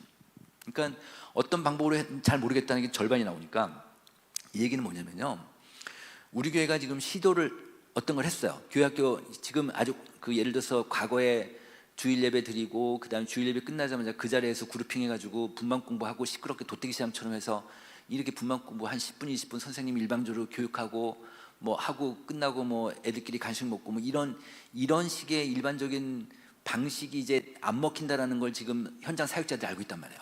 그러면 새로운 방식이 뭘까? 우리 교회가 고민하고 실행하는 게 길이 될 수 있어요. 이제는. 그죠? 우리 교회가 스타디하고 우리 교회가 정말 머리를 맞대고 고민하고 워크숍을 해서 고민하고 방법을 고안하고 한번 이렇게 하면 어떻겠습니까? 저렇게 하면 어떻겠습니까? 좋다, 이렇게 해보자 해서 우리 교회가 지금 시작하는 길이 방법이 될 수 있고 모델이 될 수 있고 이게 이 지역에 있는 많은 교회들의 모델이 될 수 있는 거예요. 이걸 성공시키면. 근데 성공 못 시키면 다시 백하면 돼요. 지금 아무도 모르니까. 지금 다 여기 땅이니까 다시 새로 시작하는 거니까 이런 생각을 갖고 근데 아무것도 안 한다. 이거는 한 달란트 받은 사람밖에 안 되는 거죠. 그죠? 시도해보는 게 되게 중요하겠다. 이런 얘기고요. 자, 그 다음에 또 하나의 팁을 말씀드리면 중고생들한테 물어본 거예요. 중고생들한테 학생은 신앙생활에 가장 영향을 줄 사람이 누구입니까? 물어봤어요. 그랬더니 엄마였어요. 엄마. 이게 이제 2019년에 파란색이고 이제 이게 코로나 전하고 후하고 두 번 조사한 거예요. 21년 코로나 후에 또 한 번 했는데 엄마가 뭐 압도적으로 1위에요. 엄마가 가장 영향이 있죠. 근데 2등이 코로나 전하고 후하고 바뀌었어요. 2등이 코로나 전에는 목사님이었어요. 근데 코로나 후에는 이제 잘 교회를 못 가니까 아버지로 바뀌었어요. 아버지로. 엄마 아버지예요. 맨 오른쪽 보세요. 여기 그 교회학교 선생님 계실 수 있겠지만 교회학교 교사가 꼴찌예요. 아이들한테 영향이 없는 거예요. 아이들한테는 머릿속에 없어요. 교회학교 선생님이. 왜 그럴까요? 왜 그러냐면 교회는 나와도 분만 공부 안 하는 애들이 많거든. 그렇잖아요. 그러니까 교회 선생님이랑 스킨십도 안 하고 이런 것도 있겠지만 어쨌든 교회학교 아이들한테는 이 중고생들한테는 교회학교 교사가 그만큼 보다는 부모가 더 크다. 부모의 영향이 더 크다. 그럼 전략적으로 보면 교사를 더 활용하시겠어요? 부모를 더 활용하시겠어요? 부모예요. 부모. 그죠? 그럴 거 아니에요? 또 볼게요. 또 학생들한테 물었습니다. 중고생들한테. 신앙 성장에 도움받는 게 무엇입니까? 이렇게 물었어요. 신앙 성장에 도움받는 게 무엇입니까? 물었더니 목사님 교회 예배 설교, 중고등부 예배 설교가 1위가 나왔어요. 아무래도 그럴 수 있잖아요. 그죠? 두 번째가 코로나 전에는 여름 수양회 집회 수련회가 나왔어요. 맨 오른쪽. 집회 수련회가 아무래도 이제 신앙 성장에 도움이 되죠. 저도 그 때문에 이제 여름 수련회 때 예수님 만나고 막 그랬거든요. 아마 많은 우리들이 다 그랬을 거예요. 그런데 코로나 후에는 여름 수양회를 못 하니까 집회를 못 하니까 2등이 바뀐 거예요. 2등이 가정 예배로 바뀌었어요. 가정 예배로. 되게 특이한 결과였습니다. 이거 보고 저 진짜 깜짝 놀랐어요. 아마 여기 오신 분들 중에서 가정 예배 드리는 분도 있고 안 드리는 분 계시겠지만 저희가 전체 한국 기독교인들 조사를 보면요. 지금 가정 예배 드리는 비율이 한 15에서 20%가 채 안 돼요. 한 15에서 20% 왔다 갔다 하거든요. 그런데 제가 그럼 지금 이 응답한 아이들은 그런 집 애들일 거 아니에요. 그죠? 그런데 제가 제 아내하고 이제 같이 가정 예배를 드려요. 저는 이제 한 달에 한 번씩 가정 예배를 드리는데 제 얘기를 잠깐 하면 오늘 저는 주일날 오후에 드립니다. 근데 이제 주일날 교회 갔다 와서 제 아내하고 좀 싸웠어요. 말다툼을 했어요. 그래서 싸우니까 이제 아내는 안방으로 확 들어가 버렸고 저는 제 서재에서 안방으로 같이 쫓아는 못 들어가고 이제 제 서재에서 이렇게 있는 거야. 이제 몇 시간 동안 이렇게 있는데 예배를 드려야 되는데 제가 다 준비를 했는데 제가 안방에 들어가서 좀 예배 드리자고 얘기를 못 하겠는 거예요. 제가 또 나와서 또 예배 드리자고 얘기도 안 하고 그래서 서로 아직 감정은 남아 있고 예배를 못 드렸어요. 그날 예배를 못 드렸어요. 제가 이제 제 경험을 보면서 이 가정 예배가 이 부부 관계가 좋아야 되는구나. 이 부부 관계가 안 좋으면 절대 이게 드릴 수 없는 가정 예배구나. 근데 이 부부 관계라는 게 맨날 술만 먹는 부분도 안 될 거 아니야. 이게 그냥 서로 영적인 대화를 할 수 있는 그런 부부여야 될 거 아니에요. 그죠? 그러니까 영적인 대화라는 게 목사님 얘기도 하고 뭐 교회 오늘 설교 말씀 들은 것도 같이 리뷰도 해보고 자기 오늘 아침 받은 말씀 뭐 큐티한 것도 같이 나누고 자기 고민도 신앙적으로 나누고 뭐 그런 얘기들을 부부하고 제일 많이 얘기를 하니까 그런 얘기를 해야지만 가정 예배를 드릴 수 있잖아요. 또 하나는 뭐냐면 이 데이터에 보면은 그러니까 이 아이들은 그 부모하고 같이 가정 예배를 드리는 애들인데 부모하고 자녀하고 관계가 좋아야지만 가정 예배가 얘네들 들어갈 거 아니에요. 부모 자녀 관계가 안 좋으면 절대 안 들어갈 거라 애들. 요즘 애들 어떤 애들인데 이게 가만히 생각해 보니까 이게 계속 끝까지 계속 치고 들어가면은 결국 부모 신앙 교육인 거예요. 그죠? 그러니까 학생들 교육을 딱 직접적으로 이걸 어떻게 할까도 중요하지만 우회적으로 부모 교육이 굉장히 중요하겠구나. 근데 지금 현재 한국 교회 전체적으로 목회자한테 물어보면요, 우리 교회는 성인 교육을 잘하고 있다, 잘 못하고 있다 그러면 잘 못하고 있다는 교회가 훨씬 많아요. 잘하고 있는 그렇게 많지 않아요. 그러거든요. 그래서 부모 교육이 되게 중요한데 저기 이천동에 충신교회라고 있습니다. 박준수 목사님 계신데 그 충신교회가 저희 후원교회예요. 그래서 이제 그 목사님하고 이제 말씀 나누게 됐어요. 그 교회 목사님 그러시는 거예요. 그 교회가 부모 스쿨이라는 거래요. 부모 스쿨. 부모를 교육하는 스쿨을 해요. 근데 코로나 전부터 계속 했는데 잘 몰랐다가 코로나 후에 그 효과가 나타나기 시작한 거예요. 부모 스쿨이. 어떻게 나타났냐면 교회 학교 아이들이 빠지지 않는다는 거예요. 감소가 안 됐대요. 교회 학교 아이들이 딱 교회를 지키고 있는 거예요. 애들이. 이모. 그러니까 부모들도 딱 교회를 지키고 있으니까 교인들이 안 줄었대요. 이 교회가. 부모 스쿨 하나가 교회 전체를 살렸어요. 그 교회는. 이런 교회가 있는 거예요. 그래서 제가 그 교회 사례를 보면서 굉장히 많은 사역들 있잖아요. 우리 교회 뭐 지역사회 봉사하는 사역도 있겠고 뭐 노인 목회하는 것도 있고 여러 가지 뭐 청년 사역하는 것도 있고 교회학교 사역하는 소그룹도 있고 굉장히 많은데 그 중에 하나라도 잘하면 되겠구나. 하나라도. 그럼 온 교인이 마음이 하나로 모여지겠구나. 이런 생각이 좀 들었어요. 근데 부모 스쿨이 되게 중요해요. 부모 교육이 되게 중요하다. 근데 이거를요 목사님들이 아세요. 이게 목회자 조사인데 포스트 코로나 시대에 교회 학교가 뭘 준비해야 되겠습니까? 라고 목사님들 물어보니까 교사 교육이 아니고요 부모 교육이었어요. 목사님 이게 지금 10년 동안 이래요. 그러니까 목사님들은 아시게 부모 교육하는 게 되게 중요해요. 근데 왜 못하나? 왜 실행력이 없을까? 이게 교회 시스템 문제예요. 교회 문화 문제고, 그죠? 교회 당회 문제고. 그러니까 부모 교육을 할 수 있는 교회 시스템만 된다고 하면 그 교회는 그냥 치고 나가는 거죠, 그죠? 하여튼 그럴 수 있다라는 거고요. 또 하나가 저희 노원구에 있는 한 교회인데 제가 아는 교회인데 저희 후원교회인데 그 교회 목사님 그러세요. 그 교회도 한 몇천 명 되는 교회인데 그 교회가 그 교회가 30주년이 돼가지고 교인 의식조사를 부탁을 했어요. 저희 그 연구소에. 그래서 교인 의식조사를 다 조사해서 데이터 처리해서 보고서 만들어서 그 발표를 이제 전교인 앞에서 제가 발표를 했어요. 근데 이제 발표하는데 그 보고서 내용 중에 이런 게 있어요. 그러니까 그 조사 결과 되게 특이한 게 하나 있었는데 교인들이 교회 만족도를 조사하면 되게 높아요. 만족도가 되게 높은데 그 만족 요인을 보면 대체로 가장 높은 요인이 목사님 설교입니다. 목사님 설교 마음에 안 들면 딴 교회 가겠죠. 그러니까 안 가고 있으니까 이제 목사님 설교가 높은 거예요. 어떻게 보면. 근데 목사님 설교에 대한 만족도가 높아요. 근데 그것만큼 높은 게 다른 교회에서 나타나지 않는 게 하나 나타났어요. 그 교회가 뭐였냐면 이거였어요. 왼쪽에 교회와 가정 연계 신앙 교육 자료를 만들었어요. 이 교회가 예섬집이라고 해가지고 예수만 섬기는 우리 집이라는 교회 교재를 교사들하고 사역자들, 교육자들하고 머리를 맞대가지고 교재를 간단하게 하나 만든 거예요. 그거를 집으로 다 보냈어요. 집으로. 왜냐하면 교회 교육을 잘 못하니까 코로나 때 집으로 보내고 옛날에 교회 나와도 안 나온 애들 집에까지 다 보낸 거예요. 다 보내고 교사가 또는 목사님 그 교육 전도사가 집으로 아이랑 전화한 게 아니라 부모랑 전화하기 시작한 거예요. 그 교재를 어떻게 활용해야 되고 부모한테 이제 계속 피드백을 받는 거예요. 이러니까 교인들이 여기에 그냥 환호를 하게 된 거죠. 교인들이. 그래서 그 교회가 그 하나 때문에 수석 올라오는 그런 게 있었습니다. 네.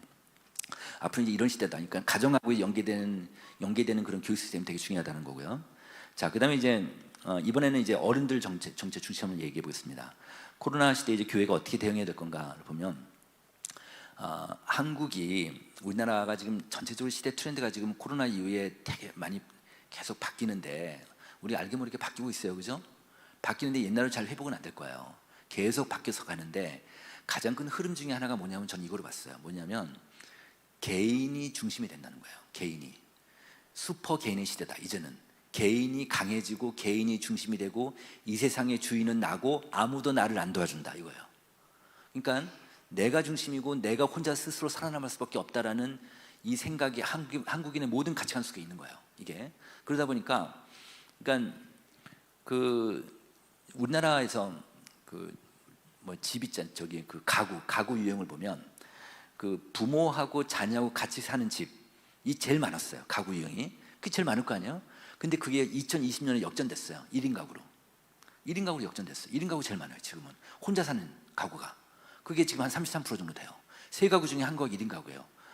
그러니까 목사님들이 이제는 앞에서 교회에서 설교 강단에서 가정 얘기하기가 쉽지 않으세요. 이혼 가구도 많고 한부모 가구도 많으니까 그렇단 말이에요. 근데 어쨌든 이렇게 그러니까 1인 가구가 많아지고 하니까 아래 문장 한번 보십시오. 나는 내가 원하는 시간 장소에서 내가 원하는 메뉴를 눈치 보지 않고 선택하고 싶다라고 생각하는 우리나라 국민이 80%예요. 이제는 웬만한 식당 가서 1인 식탁이 다 있잖아요. 1인 좌석이 다 있잖아요. 근데 이거를요, 이 시대 트렌드가 어떠냐면 이렇게 한번 제가 바꿔볼게요. 나는 내가 원하는 시간 장소에서 내가 원하는 예배를 눈치 보지 않고 선택하고 싶다 이거예요. 이렇게 바뀌는 거예요 이제는. 이렇게. 그 다음에 소수의 몇 명 친한 친구들이 있는 것만으로도 성공한 삶이다. 이제는요 사람들이요 아마 다 비슷하실 거예요. 인간관계를 많이 하고 싶어 하지 않아요. 그죠? 이제 나랑 친한 사람들만 만나고 싶지 나의 약점을 아는 사람하고는 절대 안 만나고 싶어요. 그죠? 교회에서 내 어릴 때 우리 부모 약점, 우리 엄마 아버지 약점, 우리 집안의 약점을 아는 사람이랑 얘기하고 싶지 않은 거예요. 이제는 그렇게 된단 말이에요. 그러니까 나랑 친한 사람 몇 사람만, 소수 사람만 만나고 싶어 하고 그들과 관계하고 싶어 하고, 그리고 웬만한 사람들 간의 인간관계는 느슨하게 하고 싶어요. 나랑 친한 사람만 강하게 하고 싶고. 이게 무슨 문화? 살롱 문화라고 합니다. 살롱. 이런 살롱 문화가 이제 앞으로 점점 더 많아질 텐데 이런 걸 이제 교회가 좀 활용하자. 이걸 좀 교회가 활용하자 이런 거예요. 그래서 개인의 특성이나 취향을 고려한 모임이 활성화되면 좋겠는데, 그래서 이런 이제 호모지니어스, 그러니까 동질적인 그룹이 되게 중요하다. 예를 들어서 우리나라 전체 국민들 가구 중에서 반려견이나 반려묘, 고양이나 개를 키우는 집이 한 30%좀 넘어요. 그럼 여기도 분명히 계실 거예요. 그러면요, 그 반려견을 끌고 이제 산책을 시키잖아요, 보통요. 산책을 시키면 공원에 가서 이제 산책을 시키면 반려견 주인끼리 친해지는 거 아시죠? 그거 이상해요. 전혀 모르는 사람인데 왜 그럴까요? 왜 그럴까요? 이게 동질적이라서 그래요. 동질적인 사람들은 자기를 오픈하게 돼 있어요. 그죠? 교회 소그룹에서, 교회 구역 모임에서 잘 자기 오픈 안 하는 이유는 동질적이지 않아서 그래요. 그죠? 그러니까 동질적인 그룹이 되게 중요하다. 그러니까 이걸 좀 활용하자. 예를 들면 교회에서 초등학교, 중학교, 고등학교 부모들 중에서 애들하고 가장 갈등 관계가 심한 엄마가 누굴까요? 중학생 엄마예요. 맞죠? 중학생 엄마가 제일 어려워요. 제일 힘들어요. 그러면 교회에서 중학생 엄마 소그룹을 샘플 하나 만들어 보세요. 소그룹 샘플로 한 5-6명 정도 샘플 딱 만들면 나올까요? 안 나올까요? 나와요. 왜 나오냐면 중학교 엄마 너무너무 힘든데, 아이들 키우기 힘든데 자기 고민이라도 들어줄 사람이 있는데, 근데 목사님하고 얘기하면 상대 목사님 들어줄 것 같아요? 그냥 고기만 끄도 모르시니까 목사님이. 그러니까 잘 안 되는 거예요. 근데 중학교 엄마들끼리는 서로 동질감이 있으니까 서로 얘기할 수 있고, 다른 엄마들은 어떻게 아이를 키우는지도 들을 수도 있고 이런 거예요, 말하자면.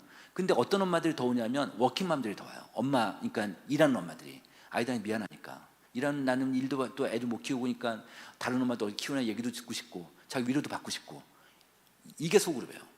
소그룹 시스템을 이렇게 가시면요, 이거는 정말 대박이에요. 그렇게 되실 거예요. 네. 근데 이런 시스템을 만들 수 있는 거 없는가?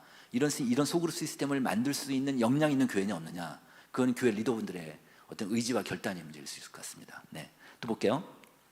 이건 뭐냐면요, 소그룹 활동자들하고 활동하지 않은, 우리나라 전체 지금 개신교인들 중에서 소그룹 활동하는 사람은 40% 돼요. 그 다음에 60%는 소그룹 안 하고 예배만 드리는 사람들이에요. 그런데 이 40%하고 60% 요 사람들을 두 그룹을 나눠가지고 비교해 본 거예요. 어떻게 비교해 봤느냐? 지난 일주일 동안 신앙활동을 뭐 했습니까? 물었어요. 그랬더니 온라인상에서 예배 설교를 본 사람이, 소그룹 활동자는 빨간색이 소그룹 활동자고 파란색이 비활동자인데, 74대 54로 소그룹 활동 좀 높아요. 근데 기독교 방송 본 사람도 45대 20으로 더 높고, 그 다음에 신앙을 나누고 상담 받은 사람은 30대 7 정도로 큰 차이가 나요. 그 다음에 성역 공부한 사람들도 25대 6, 지난 일주일 동안에 25대 6 정도 차이가 나요. 하여튼 이 소그룹 활동자들이 비활동자보다는 신앙적인 인덱스가 확 높아요. 2배에서 4배 정도 높아요. 그런데요, 결정적으로 높은 게 있습니다. 하나 있어요. 그게 전도예요. 전도인데 볼게요. 소그룹 활동자, 이건 지금 이 조사가 지금 2021년 9월 달에 시작을 했는데, 이 조사가 언제냐면 왜 교회 코로나 때문에 뭐 교회 인원 중에 10%만 오게 하고 20% 오게, 그때거든요. 그때 조사했으니 지난 1년 동안에 귀하는 마음에 전도 대상자를 정한 적이 있습니까? 물었어요. 그랬더니 소그룹 활동자 중에서는 34%가 정했대요. 그 다음에 비활동자는 14%예요. 그럼 그 사람을 교회 데리고 왔습니까? 그랬더니 소그룹 활동자는 2명 중에 1명이 데리고 왔어요. 그리고 비활동자는 26%만 데리고 온 거예요. 그래가지고 이거를 전체적으로 환산을 해봤더니 소그룹 활동자 중에서는 17%가 한 명이라도 교회를 데리고 왔어요. 비활동자는 4%만 데리고 왔어요. 이게 4배 차이 나죠. 근데 미국 데이터가, 미국은 5배 차이가 나고 있습니다. 그래서 이 정도 차이가 나니까 소그룹을, 전 교인의 소그룹을 묶어놓으면 그런 교회는 성장할 수밖에 없어요. 네, 이렇게 됩니다. 그리고 또 하나는 뭐냐면, 네, 또 보겠습니다. 이제 그 다음에 또 하나는 이거예요. 지금 코로나 이후에 모든 목사님들이, 모든 교회 리더들이 지금 교회 공동체성을 어떻게 올릴 건가, 교회 소속감을 어떻게, 교인들의 소속감을, 왜냐면 잘 못 나왔으니까 그동안 소속감을 더 올릴 거, 이거에 다 관심들이 많으신데, 그래서 이 조사를 했어요. 어떻게 했냐면 성도들한테 물어봤습니다. 귀하가 출석하고 있는 교회에 소속감이 얼마나 있습니까? 물었어요. 그래서 나는 우리 교회에 강한 소속감을 느낀다, 약한 소속감을 느낀다, 별로 느끼지 않는다, 이런 식으로 이제 응답을 받아서 나는 우리 교회에 강한 소속감을 느낀다는 사람들 비율이에요. 이게 봤더니 현장 예배자는 45%가 느껴요. 근데 온라인 예배자는 24%밖에 안 느껴요. 그러니까 아무래도 현장 예배자가 소속감이 더 높죠, 그죠? 그 다음에 소그룹 활동별로 보니까 소그룹을 정기적으로 참석하는 사람들은 57%가 느끼고, 소그룹을 가끔 참석하거나 참석 안 하는 사람들은 30% 안팎 정도 돼요. 그러면요, 요 왼쪽 그래프 빨간 걸 2개라면 비교해 보세요. 이렇게 해석할 수가 있어요. 어떻게 해석할 수 있냐면, 현장 예배는 안 나가도 소그룹을 정기적으로 활동하는 사람이 그 교회의 소속감이 더 높아요. 아, 그죠? 이게 하나 발견된 거예요. 그래서 어떤 교회는 이런 교회도 있습니다. 주중 예배를 없애버렸어요. 주중 예배, 수요 예배, 새벽기 없애버리고 주일 예배만 하고 전 교인을 소그룹으로 다 묶었어요. 전 교인을, 소그룹 리더를 다 세우고, 그리고 의무적으로 일주일에 한 번씩은 소그룹 모임을 해야 돼요. 네, 이런 교회도 있어요. 그리고 이제 다 리포트 받고 이렇게 하는 교회도 있어요. 그리고 또 오른쪽 볼게요. 오른쪽에 그 소그룹 활동별로, 이건 이제 소그룹 활동별 현장 예배 참석률을 봤어요. 그랬더니 소그룹을 정기적으로 참석하는 사람들은 현장 예배 참석률이 77%예요. 그리고 오른쪽에 소그룹을 참석 안 한 사람들은 현장 예배 참석률이 44%예요. 그러니까 소그룹을 참석하는 사람일수록 현장 예배 참여율이 높잖아요. 그러니까 소그룹을 참석시키면 현장 예배 나올 가능성이 높아요. 그죠? 아까 제가 얘기했던 3040 세대, 지금 온라인 속에 숨어 있는 사람들, 현장 예배 데려 나올 게 아니라 이들의 취향과 이들의 관심사를 묶어가지고, 그래서 거기서 소그룹을 묶어서 거기서 현장 예배 나오게 한다, 이런 얘기예요. 예를 들면 제가 저는 이제 사업을 하는 사람이니까 이런 연구소도 하지만 제가 리서치 회사도 운영하고 있거든요. 저는 우리 교회, 저희 교회가 지금 300명쯤 있어요. 저희 교회 지금 인원이 한 300명 되는데, 저는 목사님께 정말 바라고 싶은 것 중에 하나가 뭐냐면, 사업하는 사람 소그룹을 하나 만들어 달라는 거예요. 제가요, 목사님하고 상담을 해도 목사님 사업을 모르니까 제가 할 말이 없어요. 제 고민을 얘기하고 싶지가 않아요. 그런데 같은 사업하는 사람끼리 모이면 직원 채용에 대한 고민들, 월급 주는 고민들, 직원 퇴사 고민들, 그 다음에 영업 어떻게 해야 될지, 재무관리 어떻게 해야 될지, 이런 건 사업하는 사람 다 알거든요, 서로. 그럼 얘기할 수가 있거든요. 이런 소그룹을 좀 만들어줬으면 좋겠다는 생각이 드는 거예요. 이런 거. 그래서 예를 들면 아까 지금 온라인 속에 숨어있는 사람, 교회 안 나온 사람들을, 이 사람의 어떤 특성들이 있잖아요. 만약에 사업하는 사람이면은 우리 교인이랑 사업하는 사람끼리 모이고 있다, 와라. 그럼 온단 말이죠. 동질적이니까. 거기서 교제를 나누고 성역 공부를 하고 현장 예배 하는 이런 방법이다라는 겁니다. 말하자면. 자, 또 하나 볼게요. 몸이 아파서, 네, 벌써 시간이 다 됐네요. 네, 조금만 더 하고, 네, 제가 2시 반까지인데 하는데 또 하겠습니다. 하여튼 몸이 아파서 집안일을 부탁할 경우에 귀하는 교인들 중에 누구한테 부탁했으면 그런 거예요. 아니, 몸이 아파서 집안일을 부탁하는데 목사님한테 부탁할 사람 없을 거 아니에요. 그건 한 5%밖에 안 되고, 소그룹 식구들, 소그룹 식구들, 이게 한 반 정도 돼요. 낙심하거나 우울해서 이야기 상대가 필요한데 누구한테 얘기하겠습니까 했더니 소그룹 식구들. 다시 얘기하면 소그룹은요, 교회가 공동체로서 작용하는 데 핵심이에요. 그죠? 네, 그렇습니다. 그래서 오늘 오신 분들은 아마 거의 소그룹에 속해 계실 텐데, 소그룹을 전교인을 소그룹화로 묶어놓는 게 되게 중요하다, 이런 얘기고요. 자, 그 다음에 또 하나는 이제 이런 게 있습니다. 빨간 거는 지금 하고 있는 거, 파란 건 앞으로 하고 싶은 거예요. 이게 뭐냐면 구역 모임이나 뭐 가정교회나 뭐 셀이나 순 이런 소그룹 지금 하고 있는 비율이 한 58%, 그 구역 모임 지금 하고 있다는 58%좀 되고, 그다음 남성교회 여성교회 하는 것도 한 52% 되고, 그다음 교회 봉사활동이 차이가 나는데, 봉사활동은 지금 하고 있는 비율이 65%인데 앞으로 하고 싶은 건 80%가 되는 거예요. 그래서 이게 한 15% 차이가 나요. 이게 무슨 뜻이냐면, 제가 이제 저희 교회 남성교회 소속인데, 저희 남성교회 멤버 중에서 교회에 나온 지 한 3년 됐는데 교회 봉사를 안 하는 사람이 있는 거예요. 이렇게 그냥 주일 예배만 드리고 뭐 그냥 가는 사람이 있어요. 그래서 제가 그 친구한테 좀 얘기해 봤어요. 아니 왜 교회 봉사를 왜 안 하세요? 좀 교회 활동 좀 같이 하시죠 그랬더니, 이 사람은 뜻밖의 얘기를 하는 거예요. 자기가 우리 교회 온 지 3년이 좀 넘었는데 어느 누구도 아무도 나한테 교회 봉사하자는 얘기를 한 사람이 없대요. 그러니까 이런 욕구들이 있어요. 그러니까 이거를 잘 찾으셔가지고 다 이렇게 해주면 좋다는 거고, 그 다음에 교회 밖에 사회봉사 활동도 거의 한 30% 이상 차이가 보이고 있습니다. 그래서 이런 것도 분명히 하고 싶은 사람이 있으니까 잘 찾으셔가지고 하면 좋겠다는 거고. 자, 그럼 이제 소그룹 얘기 하나 더 하면, 소그룹의 성패는, 이건 이 데이터는 뭐냐면 소그룹을 잘 못하고 있는 목사님들한테 물어봤어요. 우리 교회는 소그룹 잘 못해. 그 목사님 왜 못하세요? 이유를 물어본 거예요. 그랬더니 성도들이 바빠서 모일 시간이 없다고 얘기하셨어요. 두 번째는 헌신 있는 리더가 없다. 리더를 못 키우겠다. 맞잖아요, 그죠? 리더가 없으니까 소그룹 못하죠. 세 번째가 뭐냐면 성도들이 소그룹에서 자기를 오픈하는 걸 싫어한다. 이건 제가 아까 말씀드렸는데, 오픈하기 싫어하는 건 동질적이지 않아서 그래요. 동질적인 이건 다 해결될 수 있어요. 그런데 헌신된 리더가 없다. 제가요 얼마 전에 작년 말에 그 미국 LA에 좀 잠깐 다녀왔어요. 출장 잠깐 갔다 왔는데, LA 간 김에 이제 하루 시간 내 가지고 그 얼바인 지역에 밑에 내려와서 그 세르백 교회라고, 세르백 철치, 거기를 좀 가서 좀 투어를 했어요. 거기 행정 목사한테 부탁해 가지고. 그 교회가 한 2만 명쯤 되는데, 그 2만 명이 좀 넘는데 소그룹이 한 9천 개가 움직여요. 그 교회가 다 온라인이에요. 거기는. 이게 미국이 확실히 우리보다는 좀 뛰어난 게 있어요. 그 온라인으로 다 소그룹을 하고 있는데, 그러니까 한 사람이 몇 개 소그룹을 하고 있는 거예요. 한 사람이 그렇게 하고 있는데, 이제 제가 소그룹에 관심 많으니까 소그룹 리더를 훈련을 어떻게 시키는가 물어봤어요. 그랬더니 이 사람이 자꾸 딴소리만 하는 거예요. 그 소그룹 리더, 자기네는 리더라는 말을 안 쓴대요. 리더라는 말을 안 쓰고 호스트라고 써요. 호스트하고 리더는 좀 약간 달라요. 우리가 리더, 소그룹 리더 그러면은 목양의 책임자 이런 개념이 있잖아요. 그러니까 내가 목양해야 되고 성경 공부 잘 가르쳐야 되고 인도해야 되고 뭐 이런 게 또 케어해야 되고 이런 게 있잖아요. 거기는 그런 게 아니고 호스트 개념. 그냥 연락만 하면 되는 사람. 연락만 하고 밥만 사주고 뭐 하여튼 그런 거. 연락만 하고 모이기만 하고 회의 진행만 간단하게 하고, 그리고 삶을 나누는 거니까. 그래서 자기네는요 이 호스트를 모집하는데 어렵지가 않대요. 왜? 연락 잘하는 사람들 있잖아요. 그 사람들만 모으면 되는 거예요, 말하자면. 그래서 연락처만 해서 이렇게 해서, 그 다음에 교회에서 간단하게 그분들한테 가이드라인을 주고 해서 그렇게 해서 소그룹 할 수 있겠다. 이런 것도 하나의 팁이 될 수 있겠다는 얘기고요. 하이브리드 차 아시죠? 여기 그 하이브리드 카 운전하시는 분 계실지 모르겠지만, 그 하이브리드 차를 운전하다 보면요, 그 저속에서는 그 일렉트로닉으로 가요. 그러니까 연료를 이용하죠. 그 다음에 이제 고속으로 가면 이제 연료가 들어가는데, 이게 운전자가 마음대로 못해요. 지가 알아서 왔다 갔다 하거든요. 지가 알아서. 하이브리드 철치가 이런 개념이다. 그러니까 온라인하고 오프라인하고 이제 같이 가는 거예요. 말하자면 같이 가는데, 제 아들이 32인데 걔 일상을 한번 제가 한번 관찰해 봤어요. 여기 지금 그 30대 계신 분들이 계신 것 같으니까, 물건을 살 때 핸드폰에서 다 미리 검색을 하더라고.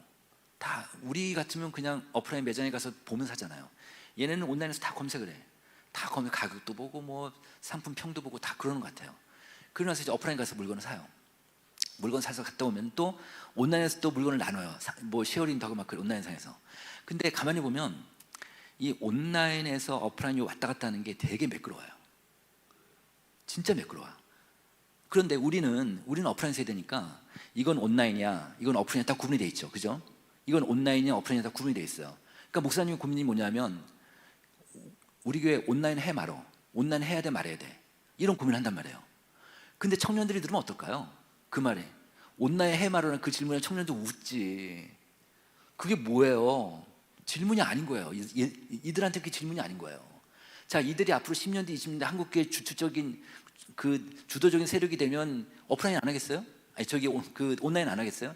삶의 일부인데, 삶의 일부인데. 그래서 하이브리드 처치가 중요하다. 그러면 지금부터라도 어느 교회가 하이브리드로 치고 나갈 수 있는가가 되게 중요한 문제죠. 제 아는 목사님, 저희 후연교회 목사님인데 그분은요 온라인 이 코로나 때 성장한 교회 중에 하나예요. 한 2배가 성장했어요. 어떻게 했냐면 코로나 전에는 정말 생각지도 못했다가 코로나 신방도 다 못하고 막 그랬는데 신방 해봤자 그 집에 부인들밖에 없으니까 뭐 그렇게 했는데 코로나 후에 이제 신방을 못하니까 온라인 줌으로 다 신방을 바꿔버린 거예요. 줌으로 신방을 바꿔버리니까 이 부인들이 이때다 기회다 싶어가지고 남편을 줌 앞으로 집어넣어버리는 거예요. 남편을 데려와가지고 그 목사님하고 줌으로 인사시킨 거죠. 말하자면 이렇게 하면서 남편이 교회 나오기 시작하는 거예요. 이 교회는 줌으로 이렇게 신방하면서 이게 쑥 올라온 그런 케이스도 있습니다. 네. 아까 제가 얘기했던 지금 우리나라 교회에서 그 소그룹을 제일 잘하는 교회 중에 하나가 지구촌 교회예요. 지구촌 교회가 지금 한 4만 명이 넘어요. 굉장히 커요. 근데 그 교회가 그 코로나 이후에 많이 성장했어요. 정말 그 교회 목사님 저한테 뭐라냐면 지 대표한테 얘기는 못하겠지만 말도 못하게 컸어 우리 교회 딱 그러는 거예요. 헌금도 말도 못하게 늘었어 이러는 거예요. 이분이 그러는 거예요. 되게 부럽죠 사실은. 근데 그 교회 원동기 교회는 소그룹이에요. 그 교회는요 소그룹이 한 3,000개 정도가 움직여요. 지금 3,000개 정도 매주마다 움직이는데 다 온라인이에요. 다 온라인으로 줌으로 해요. 다. 그런데요 1년에 한 주는 50주 중에 한 주는 교회를 다 못 나오게 해요. 안 나와요. 교회를 안 나오고 소그룹으로 모여요. 주일날 소그룹 리더 집에서 모여가지고요 뭐 카페에서 모이든 해가지고 소그룹으로 온라인으로 예배를 드려요. 온라인으로 주일 예배를 이렇게 소그룹 그러니까 그게 모든 시스템 소그룹 중심으로 움직이는 거죠. 그러니까 그게는요 새신자가 교회를 안 오고 소그룹으로 먼저 와요. 네, 소그룹으로 와서 거기서 친해지고 나서 교회로 와요. 이렇게 이런 교회도 있습니다. 그러니까 지금 제가 이제 오늘 그 몇 가지 사례 말씀드렸지만 정말 다양한 교회들이 많이 생기는 것 같아요. 이제 우리 교회가 이제 그냥 오버롤하게 가는 것보다 우리 교회가 정말 집중해야 될 핵심 사역이 뭐냐 거기 집중하는 게 되게 중요하겠다 이런 얘기고요. MZ 세대들이 좀 계셔서 간단하게 좀 얘기하겠습니다. 지금 모든 세대 중에서 가장 교회를 떠나고 싶은 사람들이 20대 청년이에요. 이거는 뭐 왜 그럴까요? 왜 이렇게 20대 청년들이 교회를 떠나고 싶어 할까요? 그 여러 가지 이유가 있지만 첫 번째 이유는 이들은요 모태신앙이 높아요. 그렇기 때문에 자기가 자의적으로 우리 어른들처럼 자의적으로 교회를 나간 사람들이 아니란 말이에요. 그러니까 타율적인 입교를 한 사람들이라서 신앙적인 깊이가 약해요. 그래서 이런 요인이 있고 또 하나는 뭐냐면 이들의 세계관, 이들의 문화관, 이런 인생관하고 교회 문화하고 다른 거예요. 우리 교회는 그냥 까라면 까잖아요. 왜 그렇잖아요. 그냥 시키면 시킨 대로 하고 그냥 다 순종해야 되고 하는데 이들은 그게 아닌 거죠. 말하자면. 그래서 여기 보시면 그 교회를 이제 왜 떠나고 싶으냐, 그걸 왜 떠나고 싶으냐를 물어봤어요. 물어봤더니 20대 청년들은 시간이 없어서 바빠서 구속받기 싫어서 이런 응답들이 높아요. 이건 늘 그래왔어요. 그 다음에 이제 신앙심이 안 생겨서 그냥 교회 내 이념적 정치판을 심해서 이런 것들이 나오고 30대는 이제 약간 인식이 있으니까 목회자 장로 교인에게 실망해서 그 다음에 얽매기 싫어서 시간이 없어서 바빠서 뭐 그 다음에 또 교회 내 이념적 정치적 발언이 심해서 이런 것들이 나온 거예요. 이렇게 나왔는데 제가 이걸 한 20년 동안 해왔어요. 이 조사를 해왔는데 요 코로나 이후에 특이한 현상이 나타났어요. 젊은이들이 교회를 떠나는 이유 중에 하나가 요 네 번째 있죠. 네 번째, 교회 어른들이나 목사님들이 이념적 발언이나 이런 정치적 발언이 심해서 나는 떠나고 싶어 라는 이 응답이 순위권 안에 들어온 거예요. 그래서 정말 청년들 사랑하신다면 교회 안에서 공개적으로 이런 이념적 발언을 자제하시는 게 좋습니다. 네, 자 그렇고요. 자 그다음에 이제 청년들한테 이제 교회 만족도를 물어보고 이제 만족 요인을 물어보면 청년들은 기본적으로 교인 간의 진정성 있는 교제를 원해요. 그래서 20대 청년들은요 현장 예배 참여율이 높아요. 보통 교회들이 다 그렇습니다. 그러니까 이들은 소그룹이 되게 중요해요. 이 사람들은. 그냥 두 번째는 뭐냐면 목사님 설교가 아니에요. 여기 1위부터 5위까지 목사님 설교 없어요. 이 사람들한테 뭐가 있냐면 두 번째 뭐냐면 우리 교회가 교회 담을 낮추고 지역사회에 얼마나 봉사를 잘하는가, 이웃을 얼마나 잘 섬기는가 관심이 너무너무 높아요. 그래서 지역사회 봉사를 잘하고 이웃을 잘 섬기는 교회에서 청년들이 많아요. 그래서 그 다음에 또 오른쪽 볼까요? 이제 불만족하는 이유들. 이 불만족하는 친구들이 결국 교회를 나갈 텐데, 불만족 이유를 보면 교회 지도자들의 권위주의적인 태도가 높고, 이게 이제 본인들하고 안 맞는 거예요. 이게 무조건 시키는 대로 해야 되는 이런 것들이 안 맞는 거지. 두 번째는 시대의 흐름을 쫓아가지 못하는 고리타분함. 이게 두 글자랑 뭘까요? 꼰대. 그죠? 꼰대가 많으면 힘들지, 그죠? 네, 그래서 이거를 어떻게 해결할 건가, 이거를. 그래서 이런 것도 이제 교회 어른들이 좀 잘 좀 보셔야 될 것 같고요. 그다음에 이제 또 하나는 네, 한 제가 10분만 더 해야 될까요? 네, 10분 정도만 더 할게요. 그 이제 청년들한테 물어봤습니다. 청년들이 교회 행사 진행에 많이 동원된다. 우리는 동원용입니다. 82%. 우린 동원용이다. 그럼 우리 다 알잖아요. 다 인정하잖아요. 그죠? 청년들 뭐 교회 일식장 다 청년을 시키니까. 그런데 청년들이 뭘 원하냐면 교회 의사결정에 참여를 하고 싶다.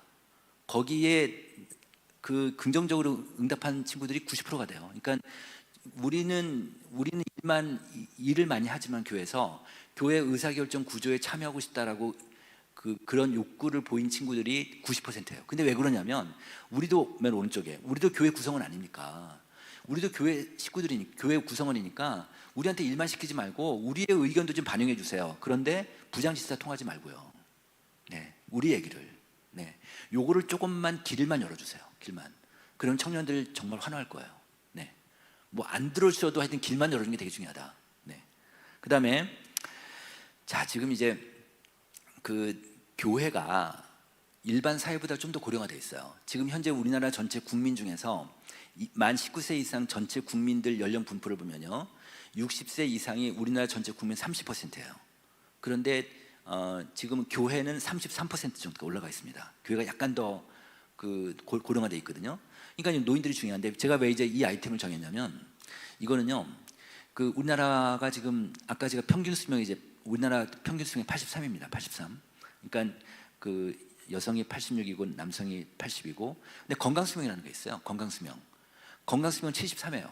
73. 그러니까 한국인들 평균을 보면 73까지는 건강하게 살다가 10년 동안 아프다가 돌아가시는 거예요. 이렇게 돼요. 그러니까 10년 동안 유병 기간이죠. 근데 모든 웬만한 교회들이 다, 주요 교단들의 교회들이 지금 직분자 은퇴가 70이에요. 그러니까 3년이 건강한데 그만두라는 거예요. 요게 문제가 돼요. 요게 나는 3년은 건강한데 아직 난 정말 갈렙처럼 뭐 이산지를 주워서 이렇게 나 열심히 일할 수 있는데, 근데 나 직분 다 은퇴시키고 나 일하지 말라는 거예요. 말하자면 요 문제가 있어서 이 조사를 했어요. 65세 이상 우리나라 교인들 2,000명을 대상 조사를 했더니 이런 얘기 나옵니다. 그 신앙생활에 영향을 주는 요인이 무엇입니까? 이렇게 고령 교인들한테 물어봤어요. 그랬더니 목사님이 1위가 나왔어요. 목사님이 신앙생활에 영향을 주는 사람이 자기 부인이나 남편도 아니고 자녀들도 아니고 목사님이었어요. 아, 이거 그렇구나. 나이가 많을수록 목사님에 대한 의존도가 높아지는구나. 이걸 제가 느꼈어요. 그래서 목사님은 고령 교인들, 노인 교인들한테 한마디 해주는 게 굉장히 중요합니다.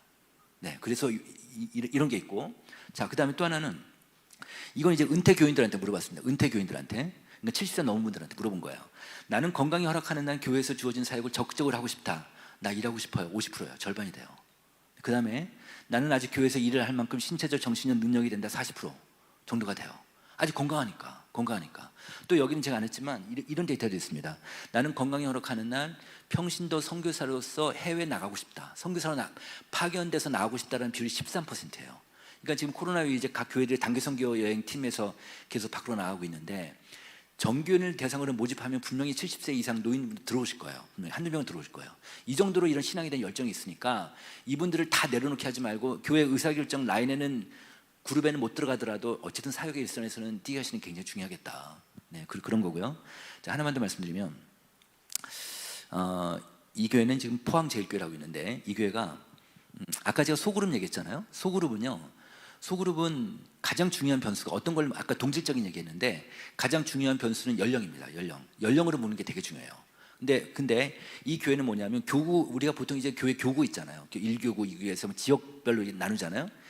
이 교회가 과감하게 결단을 하고 없애버렸어요. 그거를 교구를 없애버리고 연령별 교구로 다시 만들어버렸어요. 연령별 교구로 어떻게 했냐면, 유치원, 초등부 교구, 부모 교구, 중고등부 부모 교구, 이런 식으로. 그 다음에 40대 교구, 50대 교구, 이런 식으로 만든 거예요. 그래서 여기에 맨 오른쪽 보시면은 그 요한 공동체라고 72세, 그러니까 은퇴 교인들이죠. 은퇴교인들 72세 노인 교구를 만들었는데, 그러니까 그 연령대별로 교구를 만들어가지고 이제 교회에서 운영을 한 거예요. 근데 이분들이요 매주 목요일마다 교구 모임을 해요. 그럼 교회 다 오게 해가지고 소그룹으로 다 만들었어요. 소그룹에서 소그룹별로 이제 교회에서 모여서 이제 모임을 하는 거예요. 이게 몇 년 하다 보니까 주일날 이분 70세 이상 노인분들이 주일날 나오는 인원보다 이날 나오는 인원이 더 많은 거야. 더 많은 거예요. 근데 왜 이렇게 됐냐면 소그룹 리더를요 다 70대 넘은 노인들인데 소그룹 리더를 40대 50대 권사님들 여자 집사님들을 집어넣었어요. 소그룹 리더로 훈련시켜가지고 소그룹 리더를 그들보다 한 20살 30살 밑에 여자 집사님 여자 권사님들을 집어넣고 이제 같이 소그룹을 한 거예요. 몇 년 지나니까 어떤 현상이 벌어졌냐면 이 노인분들이 자기 고민이 있잖아요. 자기 고민을 자기 남편이나 부인한테 얘기 안 하고 이 소그룹 리더하고 상담하기 시작한 거예요. 이러니까 소그룹이 굉장히 활성화되죠. 네, 그 연령이 되게 중요하다. 이런 것들이 이제 그래서 이 교회도 코로나 이후에 성장을 했어요. 이것 때문에. 그러니까 제가 보면은 저 진짜 많은 교회 다니잖아요. 교회가 성장하는 교회가 있더라고요. 이유가 있어. 이유가 어느 하나에 꽂히면 돼요. 어느 하나에 집중하면 되더라고요. 다 하는 게 아니라 어느 하나에. 이런 교회일수록 성장을 한다. 그래서 이 노인 교회가 되게 중요한데, 네, 이걸 좀 보겠습니다. 지금 이제 그 투트랙 목회다. 노인 목회 되게 중요하고 그다음에 젊은 사람들 목회 되게 중요한데, 이게 지금 노인들은 아날로그 세대고 젊은 사람은 디지털 세대잖아요. 근데 목사님도 힘드시지. 양쪽을 다 해야 되니까. 근데 결국 목사님이 다 커버를 못하기 때문에 리더를 어떻게 세우는가의 문제인데, 이걸 볼게요. 자, 이게 하나의 팁이 될 수 있습니다. 이 표는 뭐냐면 우리나라 국민들한테 여론조사한 거예요. 세대 인식 차이를 물어본 거예요. 요 맨 위에 줄을 18에서 29세. 그러니까 어떻게 물어봤냐면, 귀하는 다음의 연령대에 대해서 얼마나 세대 차이를 느낍니까? 이렇게 물어봤어요. 그랬더니 20대 청년들은 맨 오른쪽에 빨간색 보십시오. 60대 노인들한테 89%가 세대 차이를 느낀대요. 이렇게 많이 느껴요. 맨 아래 볼게요. 60세 이상 노인들은요 20대 청년들한테 93%가 세대 차이를 느껴요. 이렇게 세대 차이가 크단 말이에요. 그럼 예를 들어서 60대 장로님하고 그다음에 그 20대 청년 앉혀놓고 얘기하라면 얘기가 될까요? 안 될 거예요. 안 될 거예요. 진짜 안 될 거예요. 그런데요, 교회 밖에는요 세대 갈등이 있죠. 한국 세대 갈등이 되게 높아요. 근데 교회 안에서 세대 갈등이 있어요, 없어요? 못 느끼겠죠. 교회 안에서는 없어요, 세대 갈등이. 왜 그럴까요? 청년들이 입을 닫아서 그래요. 그죠? 맞잖아요. 청년들 얘기 안 하지. 괜히 얘기 싸워봤자 나만 손해인데, 그렇잖아요. 얘기 안 하는 거예요. 그래서 이들의 삶을 나누고 이들의 삶을 폭발적으로 이 교회에서 실현시키려면 이들의 리더를 별도로 세워야 된다. 네, 이런 얘기예요. 그런데 어떤 리더를 세워야 되느냐면, 자, 이건 뭐냐면 같은 조사예요. 귀하보다 몇 살 위면 세대 차이를 느낍니까? 물어봤어요. 우리 국민들한테. 그래도 평균 6살이 나왔어요. 그 다음에 귀하보다 몇 살 아래면 세대 차이를 느낍니까? 그랬더니 또 평균 6살이 나왔어요. 그러니까 위아래 합해서 12살이에요. 우리가 보통 한 세대 그러면 30년이잖아요. 근데 우리나라 국민들의 인식상으로 12살이에요. 12살. 그러니까 소그룹을 하는데, 만약에 전통적인 구역 모임이 있어요. 구역 모임에 구역장님이 한 65세 권사님이에요. 40대가 들어가겠어요, 안 들어가겠어요? 못 들어가요. 그래서 한번 잘 관찰해 보세요. 65세에 있는 권사님이 그 구역 모임 하고 있는 그 소그룹에 들어가 있는 소그룹 참여자들 연령을 보세요. 거의 비슷할 거예요. 그죠? 그러니까 미혼 청년들 청년부에 들어가 있으면 괜찮은데 30대 기혼자, 40대 기혼자, 50대 기혼자 갈 소그룹이 없는 거예요. 이걸 만드셔야 돼요. 이거를. 그 안에서 소그룹, 그 연령대에 맞는 소그룹 리더를 세우시고, 근데 호스트 목양의 책임 없어도. 네, 이런 식의 이제 구조가 되게 중요하겠다는 거고요. 자, 이거 그냥 넘어갈게요. 이것도 그냥 넘어가고, 일단 그 마지막만 얘기하겠습니다. 미국의 퓨 리서치라는 리서치 재단이 있는데요. 거기서 전 세계 선진국 잘 사는 나라들 17개 국가 조사를 했어요. 조사를 했는데 무슨 조사를 했냐면, 삶을 의미 있게 만드는 게 무엇입니까? 당신한테 이걸 물었어요. 그러니까 What makes life meaningful 그래가지고, 그러니까 귀하의 삶을 가치 있게 만드는 게 뭐냐, 의미 있게 만드는 게 뭐냐, 이걸 주관식으로 물었어요. 그랬더니 대부분의 나라들이 1위가 가족이었어요. 가족이었고, 두 번째가 직업, 뭐 물질적 풍요 이렇게 나오고 이렇게 나왔는데, 한국만 달랐어요. 한국 맨 위에 보십시오. 한국만 돈이었어요. 돈. 한국만 물질적 풍요고, 그다음 두 번째 가족이 아니에요. 두 번째 자기 건강이에요. 세 번째 가족이에요. 왜 그럴까요? 한국이요, 가족이 와야 됐어요. 그 정도로 가족이 중심적인 나라가 아니에요. 돈이에요, 돈. 이제 돈이면 다 돼요. 어린아이든 다 다 죽기 직전에 그 노인이든 다 돈이에요. 그 정도로 우리가 돈의 중심이 되는 나라니까, 그러다 보니까 그래서 우리가 외로워요. 너무 돈의 중심이 된, 돈이 없으면 너무 힘드니까. 그래서 우리나라 사람이 외로워요. 이거 보시면 나는 평소 일상생활에서 외로움을 느낀다. 우리나라 국민 중에 55%가 외롭대요. 아마 여기 분들 중에서도 반은 외로우실지 모르겠어요. 진짜 외롭죠, 그죠? 진짜 외로워요. 아무도 안 도와주니까 진짜 외로운데, 영국 국민들이 되게 외로움을 많이 타나 봐요. 그래가지고 영국에는요, 정부 부처 중에서 고독부라는 게 생긴 거예요. 이게 고독부 장관이 있어요, 거기는. 근데 영국의 그 고독부 생길 때 영국 국민들 여론조사를 했더니 똑같이 했어요. 나는 평소 일상생 외로움을 느낀다가 44%였어요. 한국이 얼마나 외로워요. 한국이 너무너무 외로운 나라예요, 우리나라가. 그래서 이 오른쪽 보시면 사회적 고립도라고 있는데, 사회적 고립도는 뭐냐면 아까 제가 얘기했던 거예요. 내가 지금 바빠서 우리 집안일을 좀 맡겨야 되는데 나는 맡길 사람이 있다 없다라는 비유라고. 내가 지금 외로운데 나와 대화할 사람이 있다 없다라는, 둘 다 없다는 사람이 우리나라 전체 국민의 34%예요. 많죠? 그죠? 대화할 사람이 없는 사람이 34%가 되는 거예요. 3명 중에 1명이에요. 근데 이게 OECD 지표에서 이걸 관리를 하고 있거든요. 한국이요, 2위 국가보다 2배가 높아요, 우리나라가. 그 정도로 외로운 나라예요, 우리나라가. 저는 아무리 생각해도 돈 때문에 그런 것 같아요. 돈 중심이 되기, 그리고 우리가 가족 중심이지 않기 때문에. 그리고 지금 서울시 노인들한테 조사했더니 나는 돌봐주는 사람이 없어, 이게 가족이랑 살든 안 살 상관없이 돌봐주는 사람이 없어 나 혼자 고독 살 가능성이 높다라고 생각하는 노인들이 30%나 돼요. 이 정도로 지금 우리 국민들이 지금 많이 그 외로움을 타고, 이러다 보니까 자살자도 많지. 우리나라 국제적으로 가장 연구 대상 이슈 중에 하나가 자살자가 높은 거예요, 한국이. 한국이 경제 성장은 굉장히 압축 성장을 했음에도 불구하고 지금도 어딘가는 우리나라에서 누군가 죽고 있을 거예요. 그런데 지금 1년에 지금 하루 37명 정도 되고, 우리나라 지금 제일 높아요. 제일 높은데 이게 매년마다 우리나라 통계청에서 매년 9월 달에 우리나라 국민의 사망 원인 발표를 해요. 그게 되게 중요한 데이터인데, 우리나라 그 사망 원인 1위는 암입니다, 암. 근데 자살이 5위예요. 연령별로 달라요. 10대 청소년 중에서는 사망 원인 1위가 자살이에요. 아이들이 44%는 자살로 죽어요, 아이들이. 20대 청년 중에서는 죽는 사람 중에서 57%가 자살해요. 그 다음에 30대 청년들 중에서는 41%가 자살해요. 그러니까 주변 어르신들 중에 자녀가 사망했다고 하면 자살일 가능성이 높아요. 이 정도로 자살이 많은 나라인데 이게 왜 그럴까요? 정말 외롭지, 우리가. 그래서 우리나라가 지금 우울증, 병원에서 진단받은 우울증 환자가 100만 명이 넘는 시대가 됐어요, 우리나라가. 이 정도로 좀 돼 있는데, 자, 이 사진 한번 볼까요? 이 사진이 그 2차 대전 때 폴란드의 그 학살로 유명한 아우슈비츠 감옥의 그 수용자들이에요. 근데 이 사람들 얼굴 보면 얼굴이 웃어요. 근데 완전히 뭐 그 뼈들이 나와 있고 피골이 상접한데도 이 사람이 웃어요. 이게 해방되는 날 찍은 사진이래요. 여기는 한 100만 명에서 한 600만 명 정도가 학살이 됐는데, 근데 이 사람들이 그 매일마다 몇백 명씩 가스리에서 죽어나오고, 그 다음에 먹을 걸 안 주니까 굶어서 죽기도 하고 너무 힘들어 자살자도 많고 끝까지 살아남은 사람들이란 말이에요. 그래서 후세 학자들이 도대체 이 사람들의 생존 배경이 뭔가를 원인을 이제 분석을 해본 거예요. 그랬더니 이런 결론이 나왔어요. 어떤 결론이 나왔냐면, 육체적으로 강한 사람이 살아남은 게 아니고 정신적으로도 강한 사람이 살아남은 게 아니고 안정된 짝이는 사람이 살아남았더라는 거예요. 다시 얘기하면 먹을 걸 입에 넣어주고 같이 손잡아주고 같이 울어주고 같이 웃어주고 같이 안아주고, 이런 사람이 두 사람이 같이 살아남았대요. 저는 이 시대가 한국 사회가 다 외롭고 아무도 안 도와주고 각자 생존해야 되고 각자 도생해야 되는 이런 시대인데 아무도 안 도와주죠, 그죠? 그런데 이런 시대에 교회가 이 역할이 있겠다.